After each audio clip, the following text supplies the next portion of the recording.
O anime começa 3 anos mais cedo que o dia atual, onde o exército está atacando uma ilha, mas os combatentes percebem que suas armas não são eficazes contra as forças que estão enfrentando. Portanto, eles devem deixar isso para os caçadores, porque é a única alternativa. E dentro da ilha, uma tropa de caçadores entra em formação para lidar com um enxame de formigas que se aproxima. No momento em que os insetos atacam, o capitão do regimento incentiva suas tropas a segurarem os inimigos ao máximo, caso contrário, a vanguarda vai ficar vulnerável. Galera, eu agradeço demais os quase 400 mil inscritos aqui no canal, vocês são um absurdo, tá louco, mas não vamos parar, hein, vamos continuar todo vapor nessa temporada e ano que tá começando, então já dá aquela força pro canal, galera, e se inscreve, capricha no like aqui embaixo, pra bater a meta de 5.305 likes, e agora bora lá. Apesar dos esforços, o rank dos caçadores era muito baixo e eles acabaram se tornando uma presa fácil para os insetos gigantes. O capitão é comido vivo enquanto sente que sua vida tá apagando diante dos seus olhos, até que outro caçador elimina a formiga com sua clava e cura o combatente. No entanto, outro grupo de formigas investe contra o healer, mas outro membro da equipe de caçadores surge e ao ver Byung em perigo, eletrocuta os inimigos com um raio à distância. O último integrante da equipe, Yeon-Woo, usa sua devastadora força física para garantir a linha de frente,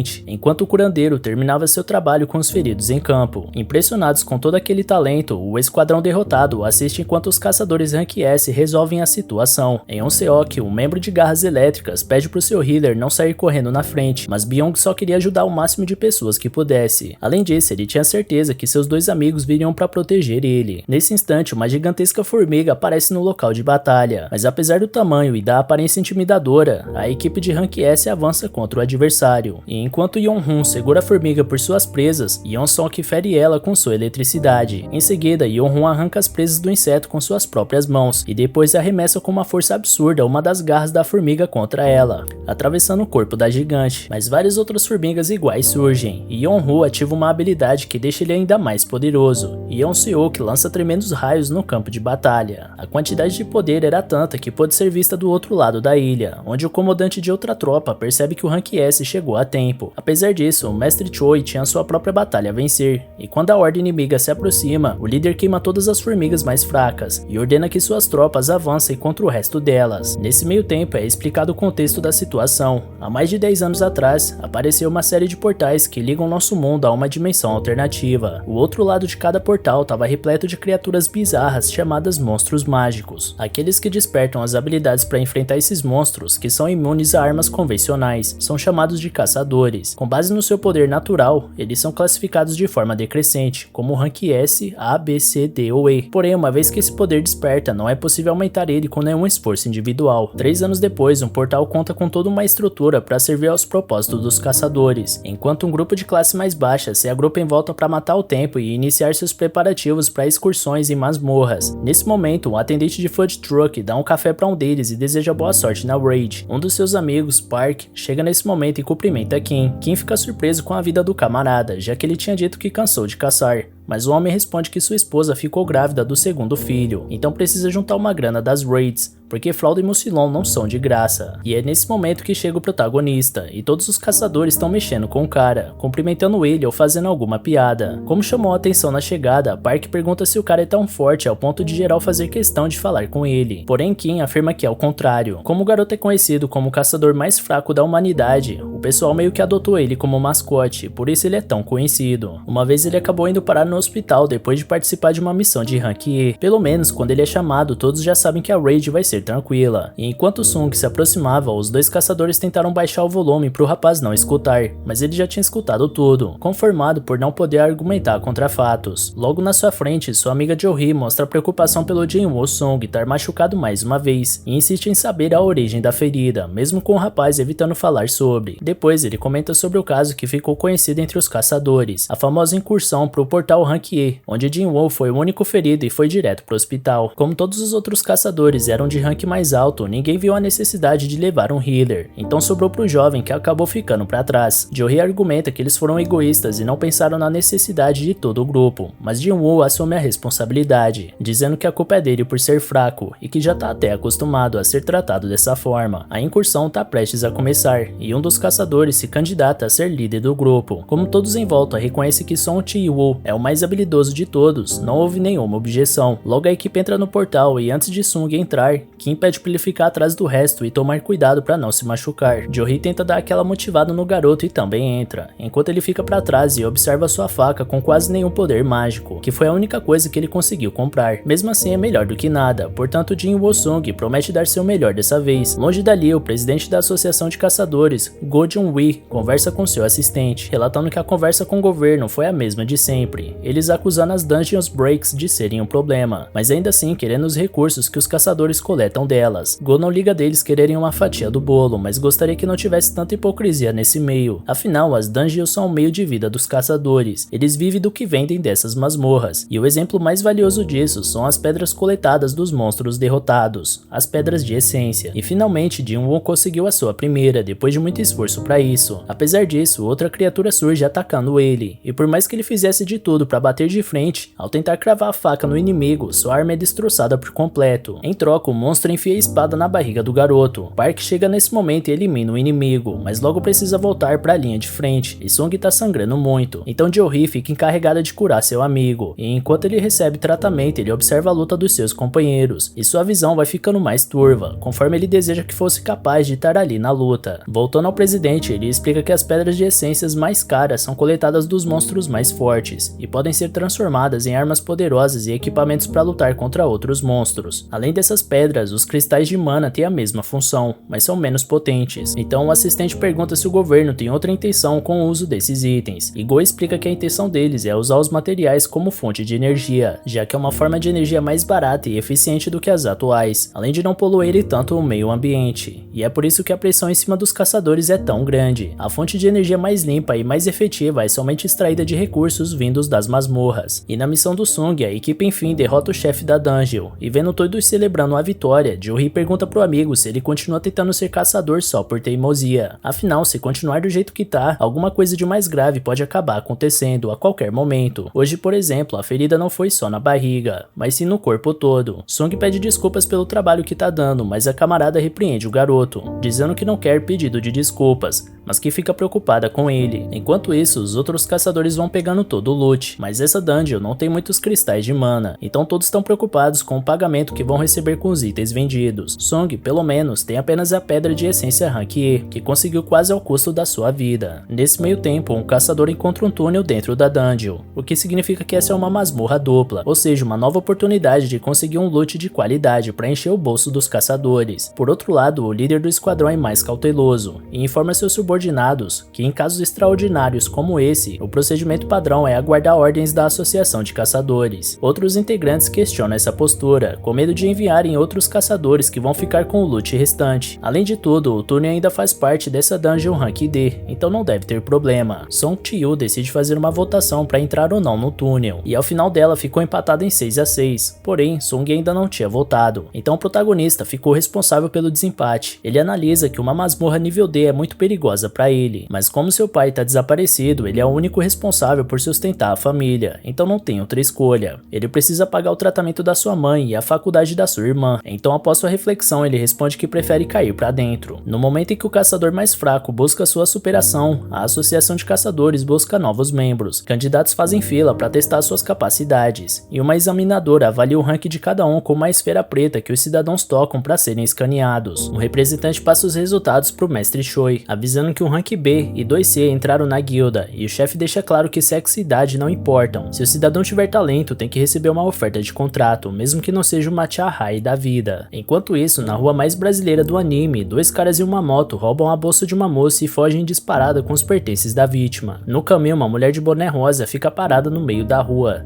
deixando os bandidos nervosos com aquela ousadia. Assim eles continuam acelerando, então a mulher salta por cima dos dois e recolhe a bolsa de forma cirúrgica. Nesse meio, a moto derrapa e os capangas caem, enquanto a mulher devolve a bolsa para a vítima. Toda a população vê aquele ato de heroísmo e se aproxima da caçadora Chahai, uma conhecida associada de Rank S, que antes de ser fotografada, se incomoda com toda a atenção e vaza dali para ter um pouco de paz. Voltando à dungeon, 40 minutos se passaram desde que eles entraram no túnel. Como o portal fica aberto até uma hora depois do chefe ser derrotado, Eles ainda têm 20 minutos para sair dali com o que precisam. Jin Woo-sung aproveita para pedir desculpas de novo por dessa vez ter colocado os dois nessa nova enrascada, uma vez que Jo-hee voltou contra a nova expedição,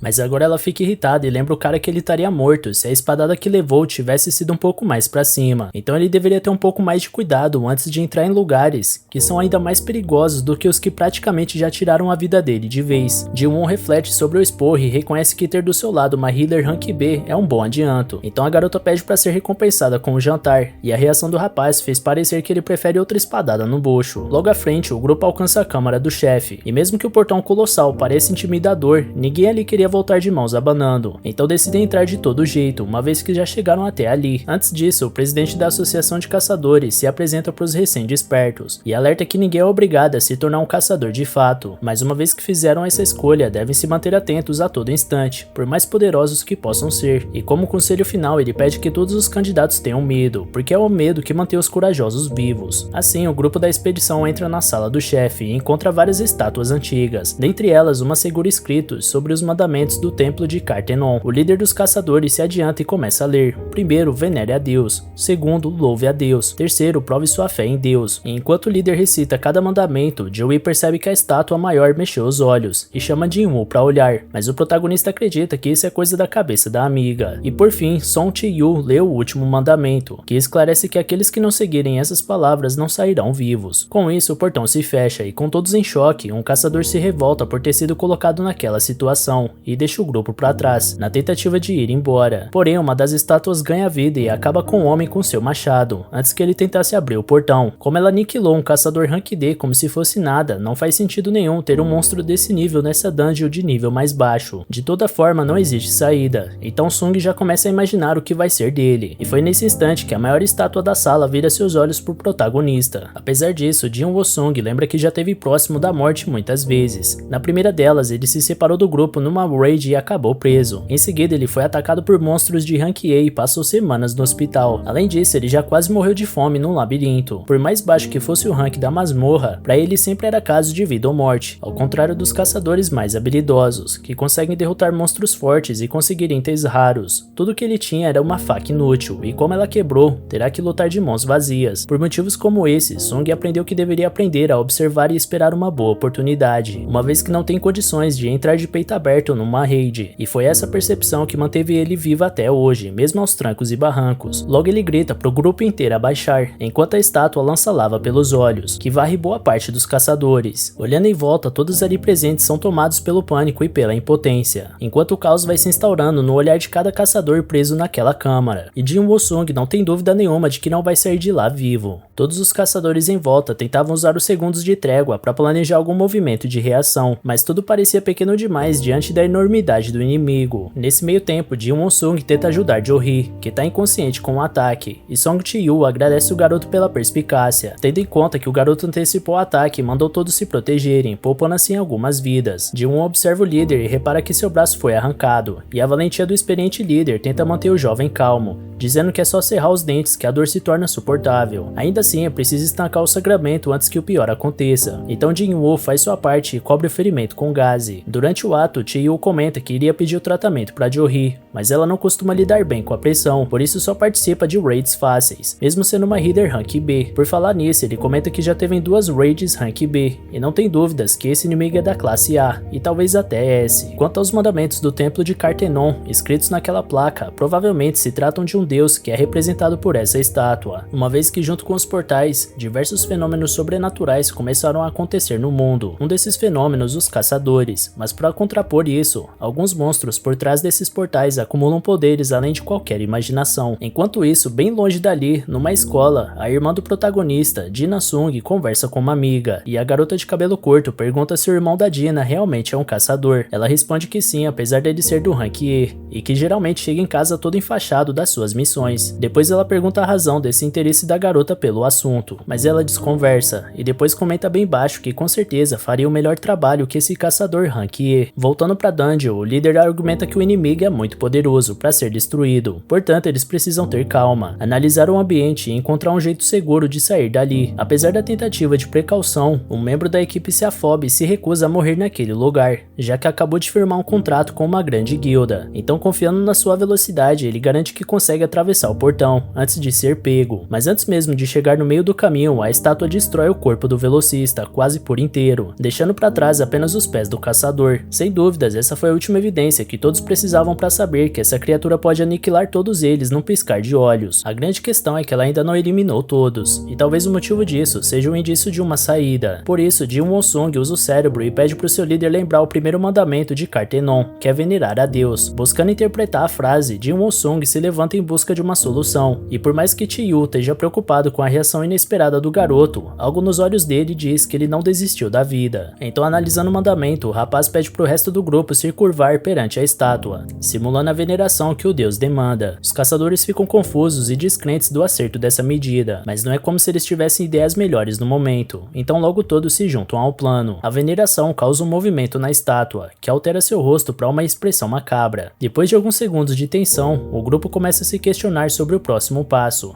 e Park sente confiança de se levantar, crente que a estátua tinha parado de atacar. Seguindo a ideia, os outros membros se levantam em seguida, mas a tensão ainda estava longe de acabar, porque logo depois a estátua gigante se ergue do seu trono com aquela expressão sinistra e começa a perseguir a guilda. Apesar da liderança ser do Song Chi-Yu, o grupo pressionava Jin Woo-sung para inventar o próximo passo. Obviamente a resposta estaria no segundo mandamento, mas a pressão absurda em cima do jovem impediu que ele achasse uma saída. Foi aí que assumiu a responsabilidade um estudioso da etnologia, que é um estudo aprofundado sobre sociedades e sua cultura, e essa leitura fez o caçador se lembrar de algumas exaltações aos deuses. Levando seu conhecimento até a estátua, ele se ajoelha e faz uma espécie de oração, e enquanto o etnologista fazia sua oração, a estátua levantava seu pé cada vez mais, até que pisa em cima dele como se fosse um inseto. Esse foi o estopim para o caos tomar conta, e todos passam a correr por puro desespero, e o pânico acabou tirando o poder de reação de uma caçadora, que também foi pisoteada sem piedade. Enquanto corre, Park lembra da sua família esperando em casa, com seu segundo filhinho para nascer. Ele tenta achar um canto que fosse mais seguro, mas ao virar as costas para outra estátua, ela usa sua espada para cortar Park no meio. Já Jin-Woo tá pensando em alguma possível pista para louvar aquele maldito demônio,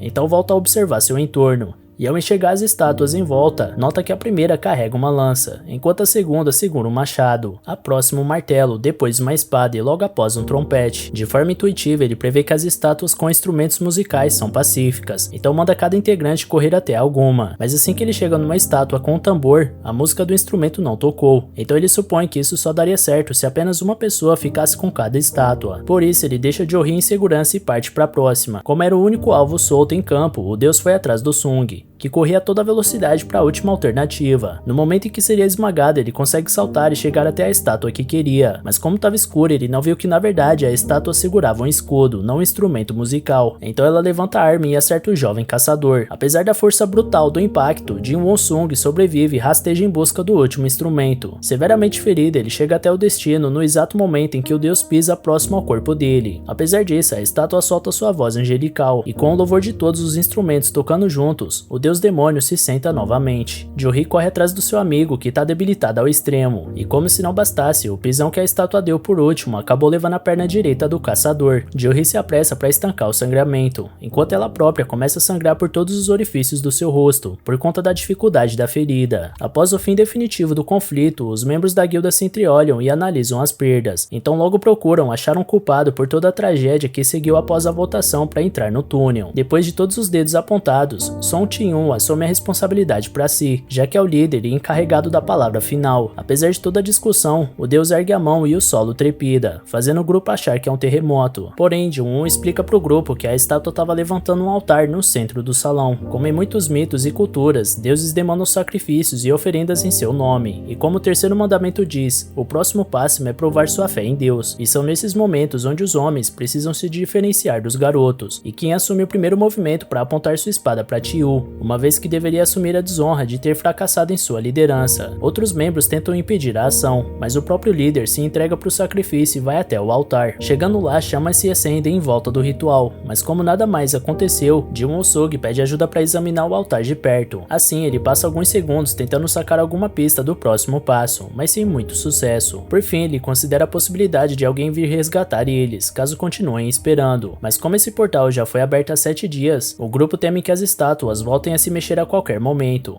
Afinal, leva uma semana para o portal se abrir por completo. Esse processo é chamado de Dungeon Break, e quando isso acontece, os monstros conseguem atravessar para o outro lado. Por isso, os portais são fechados após a derrota do chefe. No caso deles falharem, o deus demônio pode entrar no mundo real. E sem saber de nada do que está acontecendo, Jin Sung vai visitar sua mãe, que passa por um sofrido tratamento, e mesmo com ela inconsciente, Jin atualiza a mãe dos últimos assuntos, conversa sobre suas amigas e sobre o resultado do exame nacional. Então Jin Sung chama os outros membros para dentro do círculo do altar, prevendo que vai precisar de uma pessoa para cada chama. Feito isso, um fogo azul envolve o círculo e o portão se abre. Apesar disso, as estátuas do salão acendem um estranho brilho e se dirigem até o centro, mantendo o grupo novamente em dúvida quanto a um próximo movimento. Nisso, Jin-Woo descobre que as estátuas param de se mover enquanto você mantém seus olhos nela. Portanto, todos devem olhar os inimigos até pensarem em uma saída. Porém, uma caçadora entra em pânico e resolve correr por sua vida. Então deixa tudo pra trás e some dali. A partir do momento em que ela cruza a linha do altar, uma das chamas se apaga e o portão fecha um pouco. E foi isso que abriu os olhos do grupo pro intuito do terceiro mandamento, o de testar a fé nesse deus com uma situação extrema como essa. De toda forma, essa suposição não confirma se eles estão diante de uma armadilha ou não. Em seguida, outro membro resolve tentar a sorte e atravessa o portão, repetindo o processo de apagar outra chama e fechar o portão um pouco mais. Como era o último apoio do companheiro sem perna, o protagonista cai no chão. Após essa fuga, Jin Sung pede pra ninguém mais sair dali, porque caso isso aconteça, eles terão um ponto cego e não poderão evitar a chegada dos inimigos. Então ele presume que as chamas azuis sejam a marcação do tempo, portanto eles poderão sair assim que apagarem. Dito isso, Kim elogia a inteligência do garoto, principalmente pelo fato dele ter sido taxado de inútil desde que chegou na associação, mas que sem ele ninguém estaria vivo naquele momento.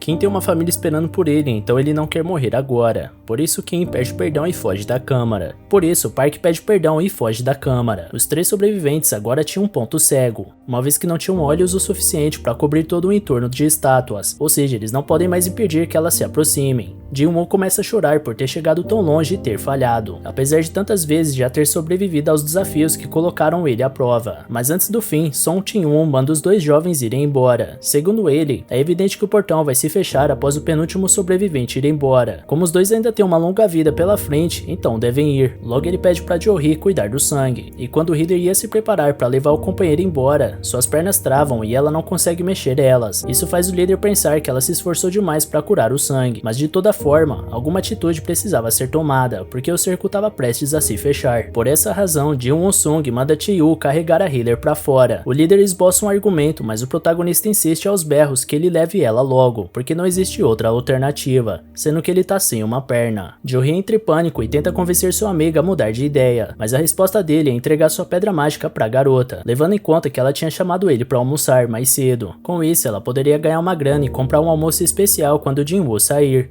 Ele promete pegar o troco com ela. Mesmo assim, Jo-hee continua esperneando, mas como não tem mais tempo com isso, Song Jin-Woo desmaia a jovem e carrega ela pra fora. E assim que os 2 se vão, Jin Sung tá sozinho, com todas aquelas estátuas em volta dele, sem sua perna pra correr, apenas esperando por seu fim, sentado e indefeso. Apesar de tudo, ele sente que deveria ter sido assim desde o início, afinal ele sempre foi o caçador mais fraco, mas se ele soubesse que seria dessa forma, com certeza teria feito um seguro de vida mais alto. Por fim, ele ergue a espada deixada pelo Kim, e pretende pelo menos levar um inimigo junto com ele. Nesse instante, uma estátua arremessa sua espada gigante no garoto, mas ela finca no altar bem perto dele. Outra estátua acerta o chão e faz Jin-Woo rolar com o impacto, deixando ele completamente exposto aos enormes inimigos. Com isso, o próximo golpe é certeiro, arrancando um dos braços do caçador. Rezando pelo seu fim, o rapaz permanecia no chão sem reação alguma, apenas se lamentando por não ter tido outra chance de fazer diferente. Enquanto isso, uma estátua esmagava o corpo dele com seu martelo, quebrando seus ossos. E foi nesse momento que, apesar da dor, Jin Sung se orgulha de pelo menos ter chegado até ali, e assim que ele tenta se erguer novamente, uma estátua colossal atravessa seu ombro direito por completo, cravando o garoto na parede. Milagrosamente vivo, ele gasta seus últimos momentos sentindo ódio de caçadores como o Park, desprezando o fato dele ter dito que não aguentava mais, e por isso tinha que ir embora. Afinal, é lógico que ninguém aguentava mais estar ali, ele só estava justificando o egoísmo dele. São sempre os mais egoístas que mais se beneficiam. Jin tem uma mãe em estado terminal, mas mesmo mesmo assim resolveu se sacrificar pelo grupo, deixando ela e sua irmã sozinhas, apenas para terminar sendo massacrado da forma mais dolorosa e solitária possível. Em seguida, a espada que atravessava Jin-Woo é erguida até o alto, causando uma dor extrema no caçador, que logo é jogado de uma altura de 20 metros e cai de costas no altar de sacrifício. Seu sangue escorria com velocidade para fora do corpo, enquanto ele chorava e mudava de ideia. Agora ele sente que não quer mais morrer, mas já era tarde. Então uma das estátuas dá o golpe de misericórdia no protagonista, apagando a última chama azul. Na sequência, uma tela se abre com uma notificação sobre uma missão secreta, chamada Coragem dos Fracos. Essa notificação alertava alguém que essa pessoa adquiriu as qualificações necessárias para ser um jogador, e em seguida é perguntado se essa pessoa aceita. Assim que a proposta é confirmada, outra tela se abre, avisando que o coração dessa pessoa vai parar em 0,02 segundos, caso ela não aceite. Então outras opções entre sim e não são colocadas na tela. No fim, o jogador vai em frente e aceita novamente. De repente, Jin Won-sung acorda numa cama de hospital. Desesperado, ele olha para todo o seu corpo, lembrando dos membros que foram amassados pelas estátuas gigantes. Porém, seu corpo estava intacto, com todos seus braços e pernas, além de não ter nenhum sinal da perfuração no peito. Nessa hora, entram dois homens no recinto e um deles se apresenta como Woo Jin-Choo, administrador da equipe de vigilância da Associação de Caçadores. Ao lado dele, um assistente chamado Kang Tae-shik. Primeiro de tudo, Jin Won-sung quer saber o que a vigilância quer com ele, e primeiro Woo informa que o garoto ficou inconsciente por 3 dias. Quanto aos seus companheiros de missão, Song Chi-yu perdeu um braço e provavelmente não vai mais poder voltar a atuar de caçador. Já Lee Jo-hee ficou traumatizada e está recebendo tratamento psiquiátrico. Por conta da condição dela, o administrador também não sabe se ela vai continuar nessa profissão. Afinal, apenas 6 caçadores sobreviveram a essa dungeon, e todos sabem que esse é um trabalho muito perigoso. Mas ainda assim, Woo comenta que desfechos trágicos como esse são raros, apesar de tudo. Agora sobre o motivo deles estarem ali. Quando a guilda Tigre Branco chegou ao local, após serem avisados da situação pelos sobreviventes, só encontraram Jin Won-sung caído no chão, sem nenhum vestígio das estátuas ou do templo descrito pelos sobreviventes. Porém, como não houve inconsistência no relatório e os restos mortais dos falecidos estavam no local, o grupo do Jin-Woo saiu da lista de suspeitos. A propósito, o administrador pergunta se o garoto teve seu segundo despertar. O despertar é o que determina o poder do caçador, que nunca pode ser mudado, mas em raras ocasiões, um caçador pode passar por um segundo despertar.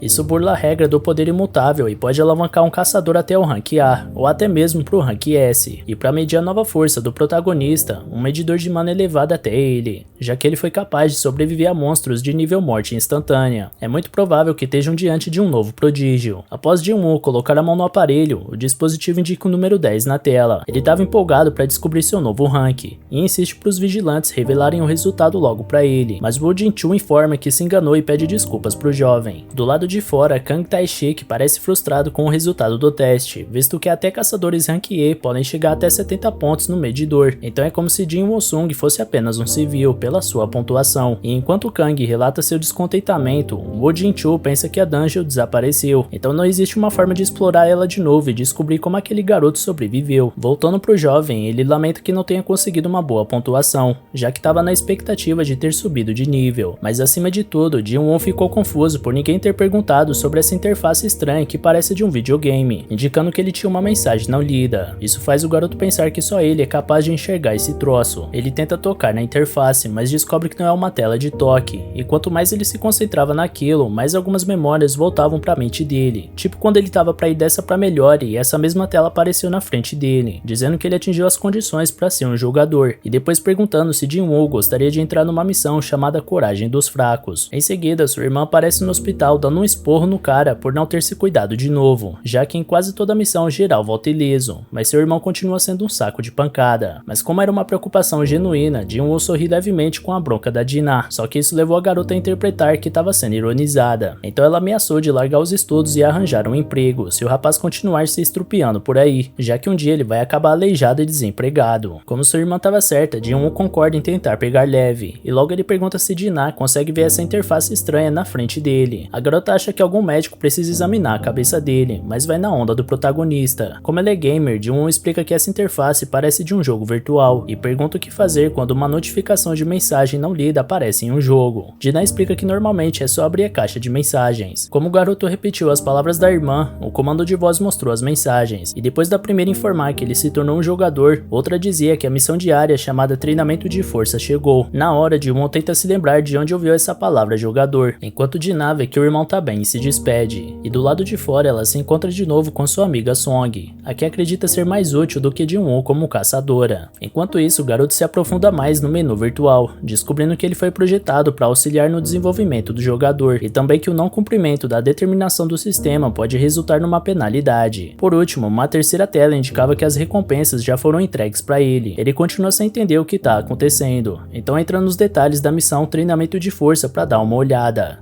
O objetivo diário era realizar 100 flexões, 100 agachamentos, 100 abdominais e correr 10 km.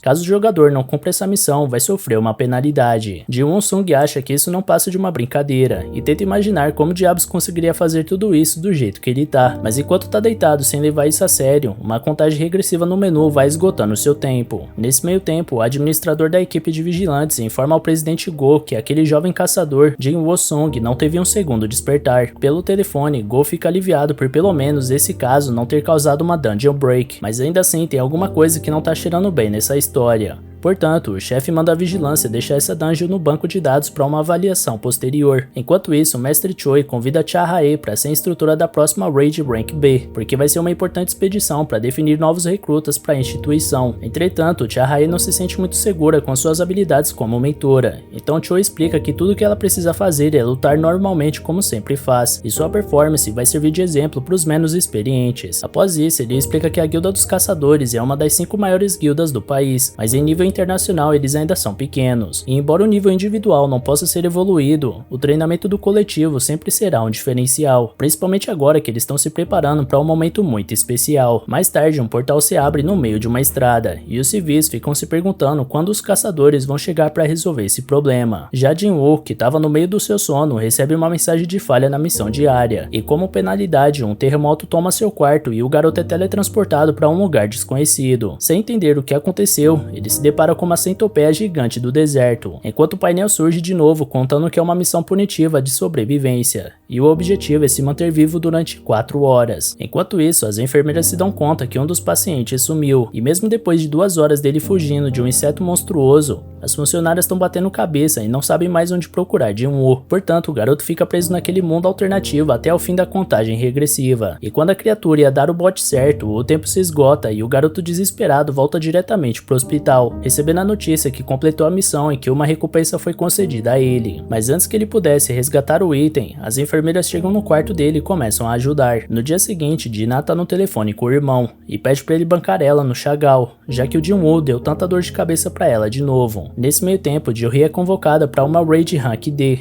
e por mais que a associação saiba que ela tá passando por um momento difícil, o resto da guilda tá toda ocupada, então ela é a única opção no momento. Apesar disso, Jo-hee recusa a proposta, mas pelo menos fica sabendo que o Jin-woo melhorou bastante sua condição. Feliz com a notícia, ela vai direto visitar um amigo, mas em vez de continuar repousando, ele tá correndo feito louco no pátio do hospital. As enfermeiras comentam que os caçadores se recuperam mais rápido que as pessoas normais, mas o que esse garoto tá fazendo é brincadeira. E finalmente, levando a sério suas missões diárias, Jin-woo-sung descobre que a cada vez que completa elas, recebe 3 recompensas. A primeira é a recuperação total, onde toda a exaustão dele vai embora. Em segundo, alguns pontos para ele distribuir nos seus atributos. E como sempre, ele dá mais atenção para a força. Além disso, tem até uma tela de habilidades e inventário. Então a vida dele tá realmente se parecendo com o jogo. E nesse momento que ele reflete sobre seu novo rumo e mexendo no seu menu imaginário, todos os pacientes olham para ele como se o garoto fosse de outro mundo. E por último, a terceira recompensa é uma caixa de loot aleatória. No caso de agora, o item é uma chave estranha. Desde então, ele só tinha conseguido coisas inúteis como bandagens ou caneta. Por isso parece que a sorte finalmente chegou. Segundo a descrição do item, Jin-woo-sung poderia usar essa chave para se teletransportar para uma dungeon instanciada. A forma de usar esse item é chegando na saída 3 da estação de metrô de Hapjeong. Porém, Jin-woo não faz ideia do que é uma dungeon instanciada, mas parece que é alguma missão para ele evoluir sua força, ou pelo menos ele espera. E durante essas reflexões, a imagem daquela estátua gigante macabra invade a mente do protagonista, causando inclusive dor física nele. E nesse meio tempo, os jornais locais noticiam que vários portais Rank D foram abertos ao redor do país, e que os portais Rank C no leste superior e central estão sendo resolvidos nesse exato momento. Já o portal Rank B, que surgiu na região portuária, teve uma raid marcada para daqui a alguns dias pela Associação de Caçadores. Jin-woo aproveita sua melhora para visitar sua mãe, e a imagem dela deitada daquele jeito jeito remete o garoto a uma cena de 4 anos atrás, quando ele estava com ela nos braços, depois de ter encontrado ela inconsciente. Assim que leva a mulher ao médico, ele e sua irmã descobrem que a mãe tá com uma doença do sono eterno, também conhecida como descanso final. É uma doença que surgiu com o aparecimento dos portais e afeta aproximadamente 1 em cada 10.000 pessoas. Existem teorias de que ela é causada pela exposição frequente à mana, mas independente disso, o melhor que a medicina atual pode oferecer a portadores dessa doença é um suporte, mantendo a pessoa viva, mas sem chances de se curar. Então, sabendo que terá que cuidar da sua mãe doente em estado vegetativo pro resto da sua existência, Jin Woo-sun suportou os trabalhos mais árduos e humilhantes, até ser aceito pela Associação dos Caçadores e ter um salário que dá acesso a um tratamento adequado para a mãe. Mas logo ele descobre que essa profissão tá longe de ser fácil, e nos primeiros dias ele já percebeu isso, ficando para trás na maioria das raids e se machucando com frequência. Numa dessas expedições, Jin-woo é jogado para fora do grupo por não conseguir ajudar, e quando o resto da equipe deixa claro que mesmo que eles tenham ordenado que ele fosse embora, ainda assim não vai receber pagamento, já que nem ajudou. O pior de tudo é que Jin-woo se virou para eles e pediu desculpas por ser inútil, ainda por cima. Provavelmente essa lembrança é o maior incentivo para ele focar tanto nos pontos de atributos de força. Em seguida ele vai de encontro com sua primeira missão solo, e ao chegar na saída 3 do metrô de Hapjeong, ele abre uma fechadura que se criou na frente dele e um portal se abre. Ao atravessar, ele recebe uma mensagem que avisa que ele entrou na dungeon instanciada. A entrada atrás dele se fecha, mas as pessoas em volta continuam atravessando como se nada tivesse acontecendo. Com isso, Jin-woo percebe que dungeons instanciadas colocam ele numa dimensão diferente, assim como portais vermelhos. Então ele recebe outra mensagem que diz que ele não pode sair até matar o boss ou usar uma pedra de teleporte. Assim ele desce escada abaixo e dá de cara com 3 goblins. As imagens dele sendo gravemente ferido por uma criatura dessa raça voltam à cabeça dele instantaneamente, mas dessa vez ele não tem escolha. Ninguém ali pode ajudar e não existe uma saída fácil dessa masmorra. Por esse motivo ele enfrenta os inimigos de peito aberto, defendendo os ataques deles, até achar uma brecha para uma manobra ofensiva. E na primeira tentativa ele atravessa um monstro com sua espada. Depois ele perfura o segundo goblin e também elimina o último. Sendo assim, mesmo estando exausto, ele notou que realmente está mais forte, mas agora ele realmente teria que colocar isso à prova, já que um Lee Kang com uma mandíbula metálica entra em combate e destrói a faca dele. As pernas de Jin Woo-sung começam a tremer, e farejando medo, o Lee Kang ataca de novo e abre um corte no rosto do caçador. Após isso, o lobo se revolta pro alvo de novo e avança novamente, cada vez mais próximo da vitória. Mas para evitar o pior, Jin-woo consegue saltar para não ser atingido pelo bot. E após dar várias cambalhotas no ar durante o desvio, ele percebeu o quanto seu corpo tá leve. Ainda assim, o Lee Kang não desiste e se prepara para atacar novamente, mas Jin-woo tá disposto a sair da defensiva, cansado de apanhar a vida inteira sem reagir à altura. Por isso, responde à investida do Lee Kang com um soco. O impacto foi tão forte que finalmente fez o protagonista sentir a diferença depois de ter colocado tantos pontos de força nos seus atributos. Entretanto, nem esse aumento de força era capaz de derrotar o inimigo na mão, e além disso, o garoto não tinha nenhum grupo para cooperar nessa luta, então era só ele contra o oponente. Além do mais, Jin-woo só tem comida e água na sua mochila, e lamenta o fato de não ter nenhuma arma mágica para se defender, mas foi nesse momento que ele se recordou da sua última incursão numa dungeon, e com isso ele puxa sua espada mágica do inventário e contra-ataca, acabando com o Lee Kang subindo de nível. Jin-woo se lembrava que tinha pego a espada do Kim quando ele fugiu desesperado da masmorra das estátuas, e que ele disse ter pagado 3 milhões por ela. Em seguida, mais 2 Lee Kang se aproximam, porém Jin-woo não sente mais medo por causa da sua mais nova arma. O problema é que ela agarrou no chão com o último golpe, e isso acaba desesperando o protagonista. Os Lee Kangs aproveitam para atacar, mas o rapaz consegue arrancar a espada do chão e golpear. Um dos oponentes usa suas presas de aço para segurar a espada, mas Jin-woo acerta um chute no monstro para em seguida conseguir realizar o corte com sua arma, destruindo mais um inimigo. Apesar da dificuldade, Jin-woo se lembra das estátuas gigantes que dilaceraram ele sem piedade, e ao menos se conforta por não estar enfrentando um desafio desse tamanho. Independente de tudo, parece que o Lee Kang também teve uma breve reflexão acerca do perigo que está encarando, e por isso decide correr dali para evitar que fosse destruído também. Assim, Jin-woo tem um tempo para sentar, e analisando seu inventário, percebeu que subiu um nível, e por isso as feridas dele tinham sido curadas. Além do mais, com isso ele ganhou um ponto para cada atributo. Como as missões diárias só davam um ponto, ele achou melhor focar nessas lutas para evoluir. Além disso, ele se questiona se deveria colocar pontos em outros atributos como inteligência ou destreza, mas conclui que faz mais sentido continuar focando na força, porque mesmo que ele só tenha 32 pontos desse atributo, já sente seu corpo muito mais leve. Por fim, mesmo que não tenha certeza, ele se põe que quanto mais seus atributos básicos aumentam, mais pontos ele vai ganhar. Isso deixa ele esperançoso que um dia vai conseguir realmente ficar muito forte. Logo ele procura pedras de essência no loot, mas nenhum item desse tipo tava por lá. Pelo menos ele descobriu que tem uma uma loja no inventário, apesar dos novatos não poderem comprar itens. Então vê de uma presa de Licã que encontrou nos espólios e consegue 20 moedas de ouro. Ji-won sabe que precisa vencer essa dungeon antes da sua comida acabar, mas ele não tem muita certeza se é capaz de derrotar um chefe sozinho, mesmo que seja uma masmorra de nível E. Ele poderia encontrar a pedra de teleporte, mas não faz ideia de onde procurar. Então a melhor ideia é upar nessa dungeon até ter condições de enfrentar o chefe. E para continuar com o pé direito, dezenas de Licãs chegam até o garoto e atacam ele. Mas mesmo diante de tantos inimigos, ele não sente medo, porque já presenciou a sua própria morte uma vez. Por isso ele entra em combate e consegue se livrar de algumas criaturas, mas ele sabe que por mais que não seja fácil derrotar ele, também não é simples acabar com tantos Licãs em bando, portanto é sempre válido ser cauteloso. E nesse momento ele se lembra de quando ralava em empregos normais, até receber a notícia que tinha qualificação para ser um caçador, assim tendo esperanças de pagar o tratamento da mãe, até se recordar do momento onde foi morto pelas estátuas gigantes. Tendo essas recordações em mente, Ji-won promete lutar com intensidade e avança contra os adversários. Ele elimina tantos Licãs que, além de subir vários níveis, conseguiu o título de matador de lobos. Enquanto isso, alguns pedestres da cidade percebem que o túnel está começando a ficar perigoso, e por essa razão se perguntam quando a associação vai fazer alguma coisa a respeito disso, já que existe um risco real de dungeon break. De volta à estação, Ji-won vê que sua espada tá rachando de tanto ele usar, então volta a se perguntar se já tá na hora de vazar dali. Enquanto isso, seu menu explicava que os jogadores que conseguem o título de matador de lobo têm um bônus de 40% em todos os atributos contra animais. Além disso, ele vê que conseguiu 34 presas de lobo, 2 punhais gastos e uma capa de viajante. Mas por último, e mais importante, ele nota que conseguiu a pedra do teleporte. A conquista desse item reacendeu a dúvida entre ir embora ou não, mas Ji-won tem medo de não ter outra oportunidade de ganhar XP tão rápido assim de novo, porque talvez essa dungeon seja só por tempo limitado, igual em alguns games. Segundo o próprio Ji-won Sung, ele se sente dançando na palma da mão de Buda, diante de tudo que tá vivendo sem fazer ideia de como chegou até isso. Enquanto isso, Jo-hee recebe outro telefonema da Associação de Caçadores, sendo avisada que o portal que ela foi convidada para defender foi vítima de um dungeon break. Na hora ela se sente culpada por ter recusado o chamado, e lembrando da disposição do Ji-won mesmo na situação difícil que estava passando, a garota decide ajudar de uma vez por todas, porque a associação estava em falta de healers nessa batalha e a cidade estava em grande perigo. Ji-won continua evoluindo sem parar, até que essas horas de experiência fazem ele reparar que os inimigos com o nome branco são mais fracos que ele, enquanto os laranjas são do mesmo nível dele e os vermelhos são mais poderosos. Ele upou tanto que até os Licãs passaram a ter o nome branco ao contrário do vermelho de quando ele tinha acabado de chegar. Porém, mesmo que tenha evoluído tanto, Ji-won sente que não pode derrotar o chefe lá embaixo da escadaria. Talvez por sua percepção ter aumentado, esse sentimento de que ele não tem chance fica cada vez mais vivo. Porém, mesmo que esse monstro dê calafrios no protagonista, ele já chegou no nível 15 e provavelmente não vai conseguir subir de nível naquela dungeon. Além do mais, a espada tá cada vez mais rachada, então seria melhor ele parar de ficar usando ela à toa e ir direto para onde realmente importa. Por isso, ele desce a longa escadaria da estação até chegar no andar mais baixo. Uma criatura gigante e veloz atravessa debaixo d'água até arremessar Ji-won na parede e quebrar a espada dele. O garoto levanta e vê que tá diante do Rei do Pântano, a caçaca azul de presas venenosas. Por mais que Ji-won tenha evoluído muito, o nome do chefe ainda tá laranja, e só de olhar para a criatura ele nota que não vai conseguir perfurar aquelas escamas só com uma espada. Portanto, a estratégia é suportar esses ataques pesados da cobra até descobrir um ponto fraco. O problema é que até esse momento chegar, ele precisa sobreviver, e do jeito que as coisas andam nessa batalha, pode ser que ele não consiga fazer isso. Após vários ataques poderosos seguidos, a cobra gigante joga um vagão inteiro de trem no protagonista, e essa demonstração de poder faz ele se sentir pequeno, mesmo depois de colocar tantos pontos em força. Por fim, ele se questiona quantos pontos ele vai ter que colocar nesse atributo até parar de ser visto como uma piada. E por falar nisso, ele se lembra de quando era chamado de o caçador mais fraco da humanidade. Numa lembrança antiga, um homem encoraja Ji-won a não ligar para esse apelido e focar em provar para todos que ele não é o que eles dizem ser. Durante toda a sua vida ele foi ridicularizado, e isso fazia ele sentir vergonha de si mesmo. Quando você é forte, consegue lidar com desafios, ajudar os outros e ser respeitado por quem te cerca. Por outro lado, quando você é fraco, você depende da ajuda das pessoas e acaba virando um peso nas costas da sua equipe. A sociedade te olha por cima, e mesmo que você seja inteligente, empático ou criativo, diante dos fortes tudo isso fica invisível. E no final das contas, empatia não vence batalhas, e é por esse motivo que Ji-won estava tão decidido a se tornar o mais forte de todos, para provar que pode fazer a diferença. força. Então ele tenta subir pelas escamas da cobra, mesmo sem convicção que iria conseguir tirar algo disso, mas logo é jogado no chão de novo. Entretanto, assim que se ergue mais uma vez, uma aura azul toma conta do protagonista, e ele sabe bem que esse inimigo diante dele não é nada perto do terror que ele passou com aquelas estátuas. Essa mentalidade trouxe a disposição necessária para ele continuar lutando, e dessa vez mais confiante. Após escalar até o topo da cobra, ele consegue dar um salto até a parte de trás do pescoço dela, e com a bênção dos seus inúmeros pontos em força, ele começa a esmagar as escamas da casaca azul com as próprias mãos. A cobra tenta escapar do adversário de toda forma possível, mas a força do Jin Woo-sung era tanta que a cabeça da criatura foi tirada. Exausto, Jin Woo via seu próprio sangue escorrer por todo o seu corpo com o esforço absurdo que estava fazendo, enquanto o monstro gigantesco estava morto na frente dele, e seu menu virtual indicando que ele subiu vários níveis. Ainda por cima, ele foi recompensado com uma adaga feita com veneno de casaca, além de ter o dobro do dano da espada do Kim.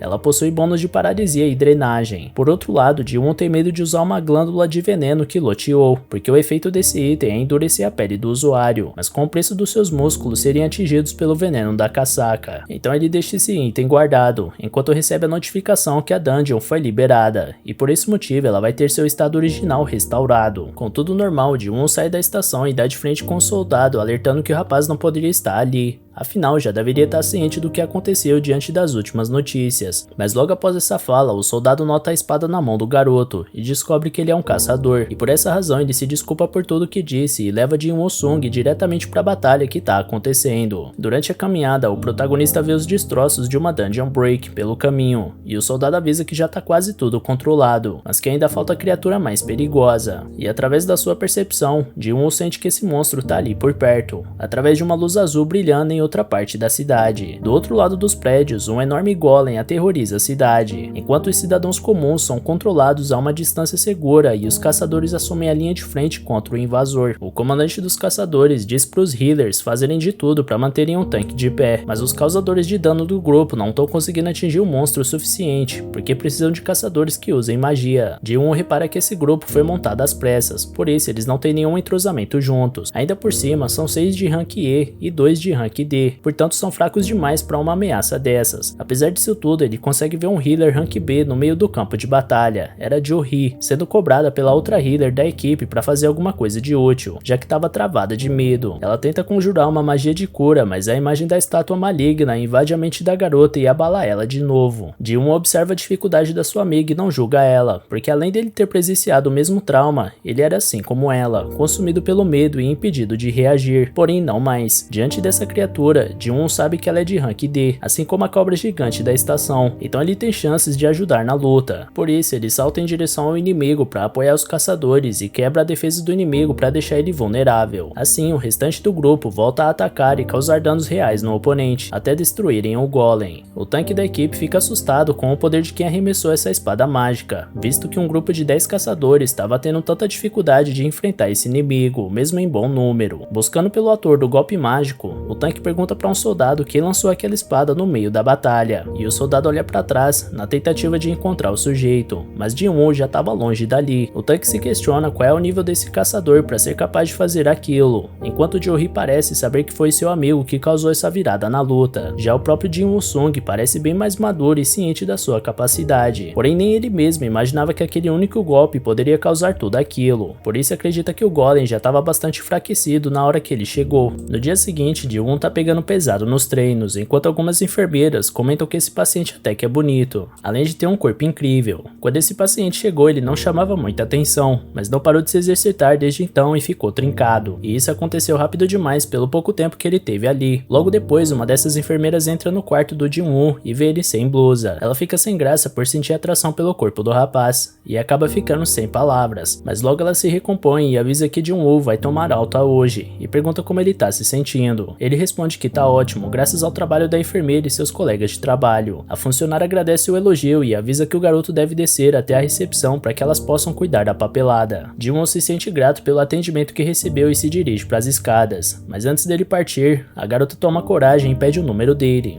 Inocente, Ji-won pensa que é para mandar o resultado dos exames para ela depois da alta, então passa seu contato para a garota. Enquanto isso, no jornal Outra Manhã, a apresentadora recebe um convidado muito especial chamado Baek Yoon-ho. um dos 7 caçadores Rank S do país. Por ser de um nível muito elevado, a apresentadora pergunta se o dia a dia do caçador é muito corrido e quer saber o que ele faz da vida quando não tá em dungeons. Então Baek responde que todo dia é um dia de treino e que isso é necessário, além de sempre estar em combate, para manter os reflexos em dia. Mas no caso dele, criou o hábito de treinar o tempo todo, porque já foi um bombeiro em uma época e nessa profissão, o menor erro pode custar a vida de um companheiro, e esse pensamento sempre guiou seu caminho. Dina estava assistindo esse programa antes de sair para a escola, mas logo vê que tá na hora de partir. Por isso vai procurar seu irmão para se despedir. Ele tinha acabado de acordar, então ela avisa que a janta de ontem que sobrou tá na geladeira, enquanto nota a barriga trincada do irmão. Por isso ela pergunta se ele anda malhando, e se por acaso a academia faz crescer a altura, já que até mais alto ele ficou. Então ela brinca que não sabia que os homens cresciam mesmo depois de velhos, e depois se prepara para ir para a escola. Antes dela sair, Ji-won lembra dela levar um guarda-chuva, mas Dina acha ele muito pesado, além do fato de estar muito sol hoje. Porém, Ji-won é devoto do ditado popular de que prevenir é melhor do que remediar, e enfia o guarda-chuva na mochila da irmã. Com a partida da Dina, Ji-won abre seu menu de treino e vê que já cumpriu todas as obrigações do dia, menos a corrida de 10 km, que ele deixou para mais tarde. Quanto aos músculos que desenvolveu, ele se pergunta se eles são fruto dos status de força que ele tem focado mais, ou se continuar malhando ele vai ficar igual um bodybuilder. E por falar nisso, ele não usou os pontos que ganhou do último nível. Refletindo sobre onde colocar, ele conclui que força é o mais importante para ele, mas que não adianta de nada um dano absurdo se ele não acertar o golpe. Portanto, parece uma boa ideia investir em agilidade. Vitalidade é bom ter, e percepção tem sido muito útil. Já a inteligência ele não tem certeza, mas parece estar relacionada à magia, então não sabe se precisa. Enfim, ele decide upar a força, a agilidade e a percepção. Logo nesse momento, o proprietário da casa que ele aluga faz uma ligação cobrando o aluguel desse mês, já que Ji-won ainda não pagou, e o inquilino promete pagar o mais rápido que puder. Depois de encerrar a chamada, o protagonista se olha na tela do celular e pensa se essa experiência que ele está vivendo é alguma espécie de segundo despertar, mas agora que consegue matar goblins facilmente, talvez pagar o aluguel não deva ser um desafio muito pior. Dito isso, ele prefere 1000 vezes enfrentar um batalhão de goblins, e talvez essa seja a solução para pagar o aluguel. Então Ji-won entra num aplicativo de caçadores, onde eles atuam em serviços de raid em troca de dinheiro. Ji-won tá procurando um desafio de nível mais alto para descolar uma boa grana, mas imagina que ninguém vai aceitar um rank E nesse tipo de dificuldade. Por essa razão, talvez fosse melhor ele pedir para ser reavaliado, e quem sabe subir de rank para ter mais chances de conseguir trabalhos que paguem mais. Entretanto, Ji-won se lembra que passou por um redespertar, e que isso é extremamente raro de acontecer, e o fato dele ser um caçador que pode subir de nível chamaria toda a atenção do mundo e a imprensa jogaria toda a expectativa do mundo nas costas dele, porque como dizem, prego que se destaca leva martelada. Então ele decide dar um tempo até aprender a se defender melhor e compreender suas habilidades, e nesse meio tempo uma notificação chega no seu celular. Horas depois, Ji-won tinha acabado de completar sua corrida do dia e foi buscar sua recompensa, que além de recuperação total da energia e pontos de atributos mais 3, dava uma caixa de loot aleatório. Em seguida, um grupo de caçadores se aproxima e seu líder, Gawang Dong-sung, é o primeiro a cumprimentar Ji-won. Um rapaz que estava logo atrás reconhece Ji-won, lembrando que ele é conhecido como o caçador mais fraco da humanidade. Os outros membros do grupo começam a dar risada, mas Dong-suk manda eles pararem com a palhaçada e se desculpa com o novato pelos comentários. Apesar disso, o garoto não parece tão pilhado como ficava no passado, e logo pergunta os próximos passos pro líder da equipe. Dong-suk informa que eles vão para uma dungeon rank C, e precisam de no mínimo 8 pessoas para entrar, e pelo menos metade desses 8 precisam ser rank C. Como Ji-won não vai lutar, não terá direito à parte do loot, mas eles vão pagar 2 milhões pela participação. Enquanto o homem falava, Ji-won analisa que o grupo possui 4 membros rank C e 2 de rank D, então ele concorda com os termos e pergunta qual é a função dele nessa raid, e o chefe responde que ele vai carregar a bagagem de todo mundo, como comida, roupas e equipamentos, além de um kit de primeiros socorros. Ji-won pergunta se eles pretendem ir sem um healer, e o líder lembra o quanto é difícil para grupos independentes conseguirem curandeiros, mas como sempre fizeram sem healer, eles têm experiência com isso. Ji-won entende o motivo, mas acha loucura entrar numa dungeon só com praticamente tanques. Então a Gawang passa a caneta pro jovem assinar o contrato, e ele lê que uma das condições é que o grupo não se responsabiliza por nada que aconteça dentro da dungeon. Mesmo assim, ele assina e entrega o documento. Logo depois, chega na equipe o último membro para cumprir a cota, um caçador rank D de 21 anos chamado Yu Jin-ho, e apesar do nível baixo, o cara tinha uma armadura das mais poderosas e reluzentes, e de cara todo mundo saca que deve ser um playboy, e Yu Jin-ho garante que vai proteger o protagonista e todos partem para a missão. Durante a caminhada, Yu pergunta se tá tudo bem com Jin-woo,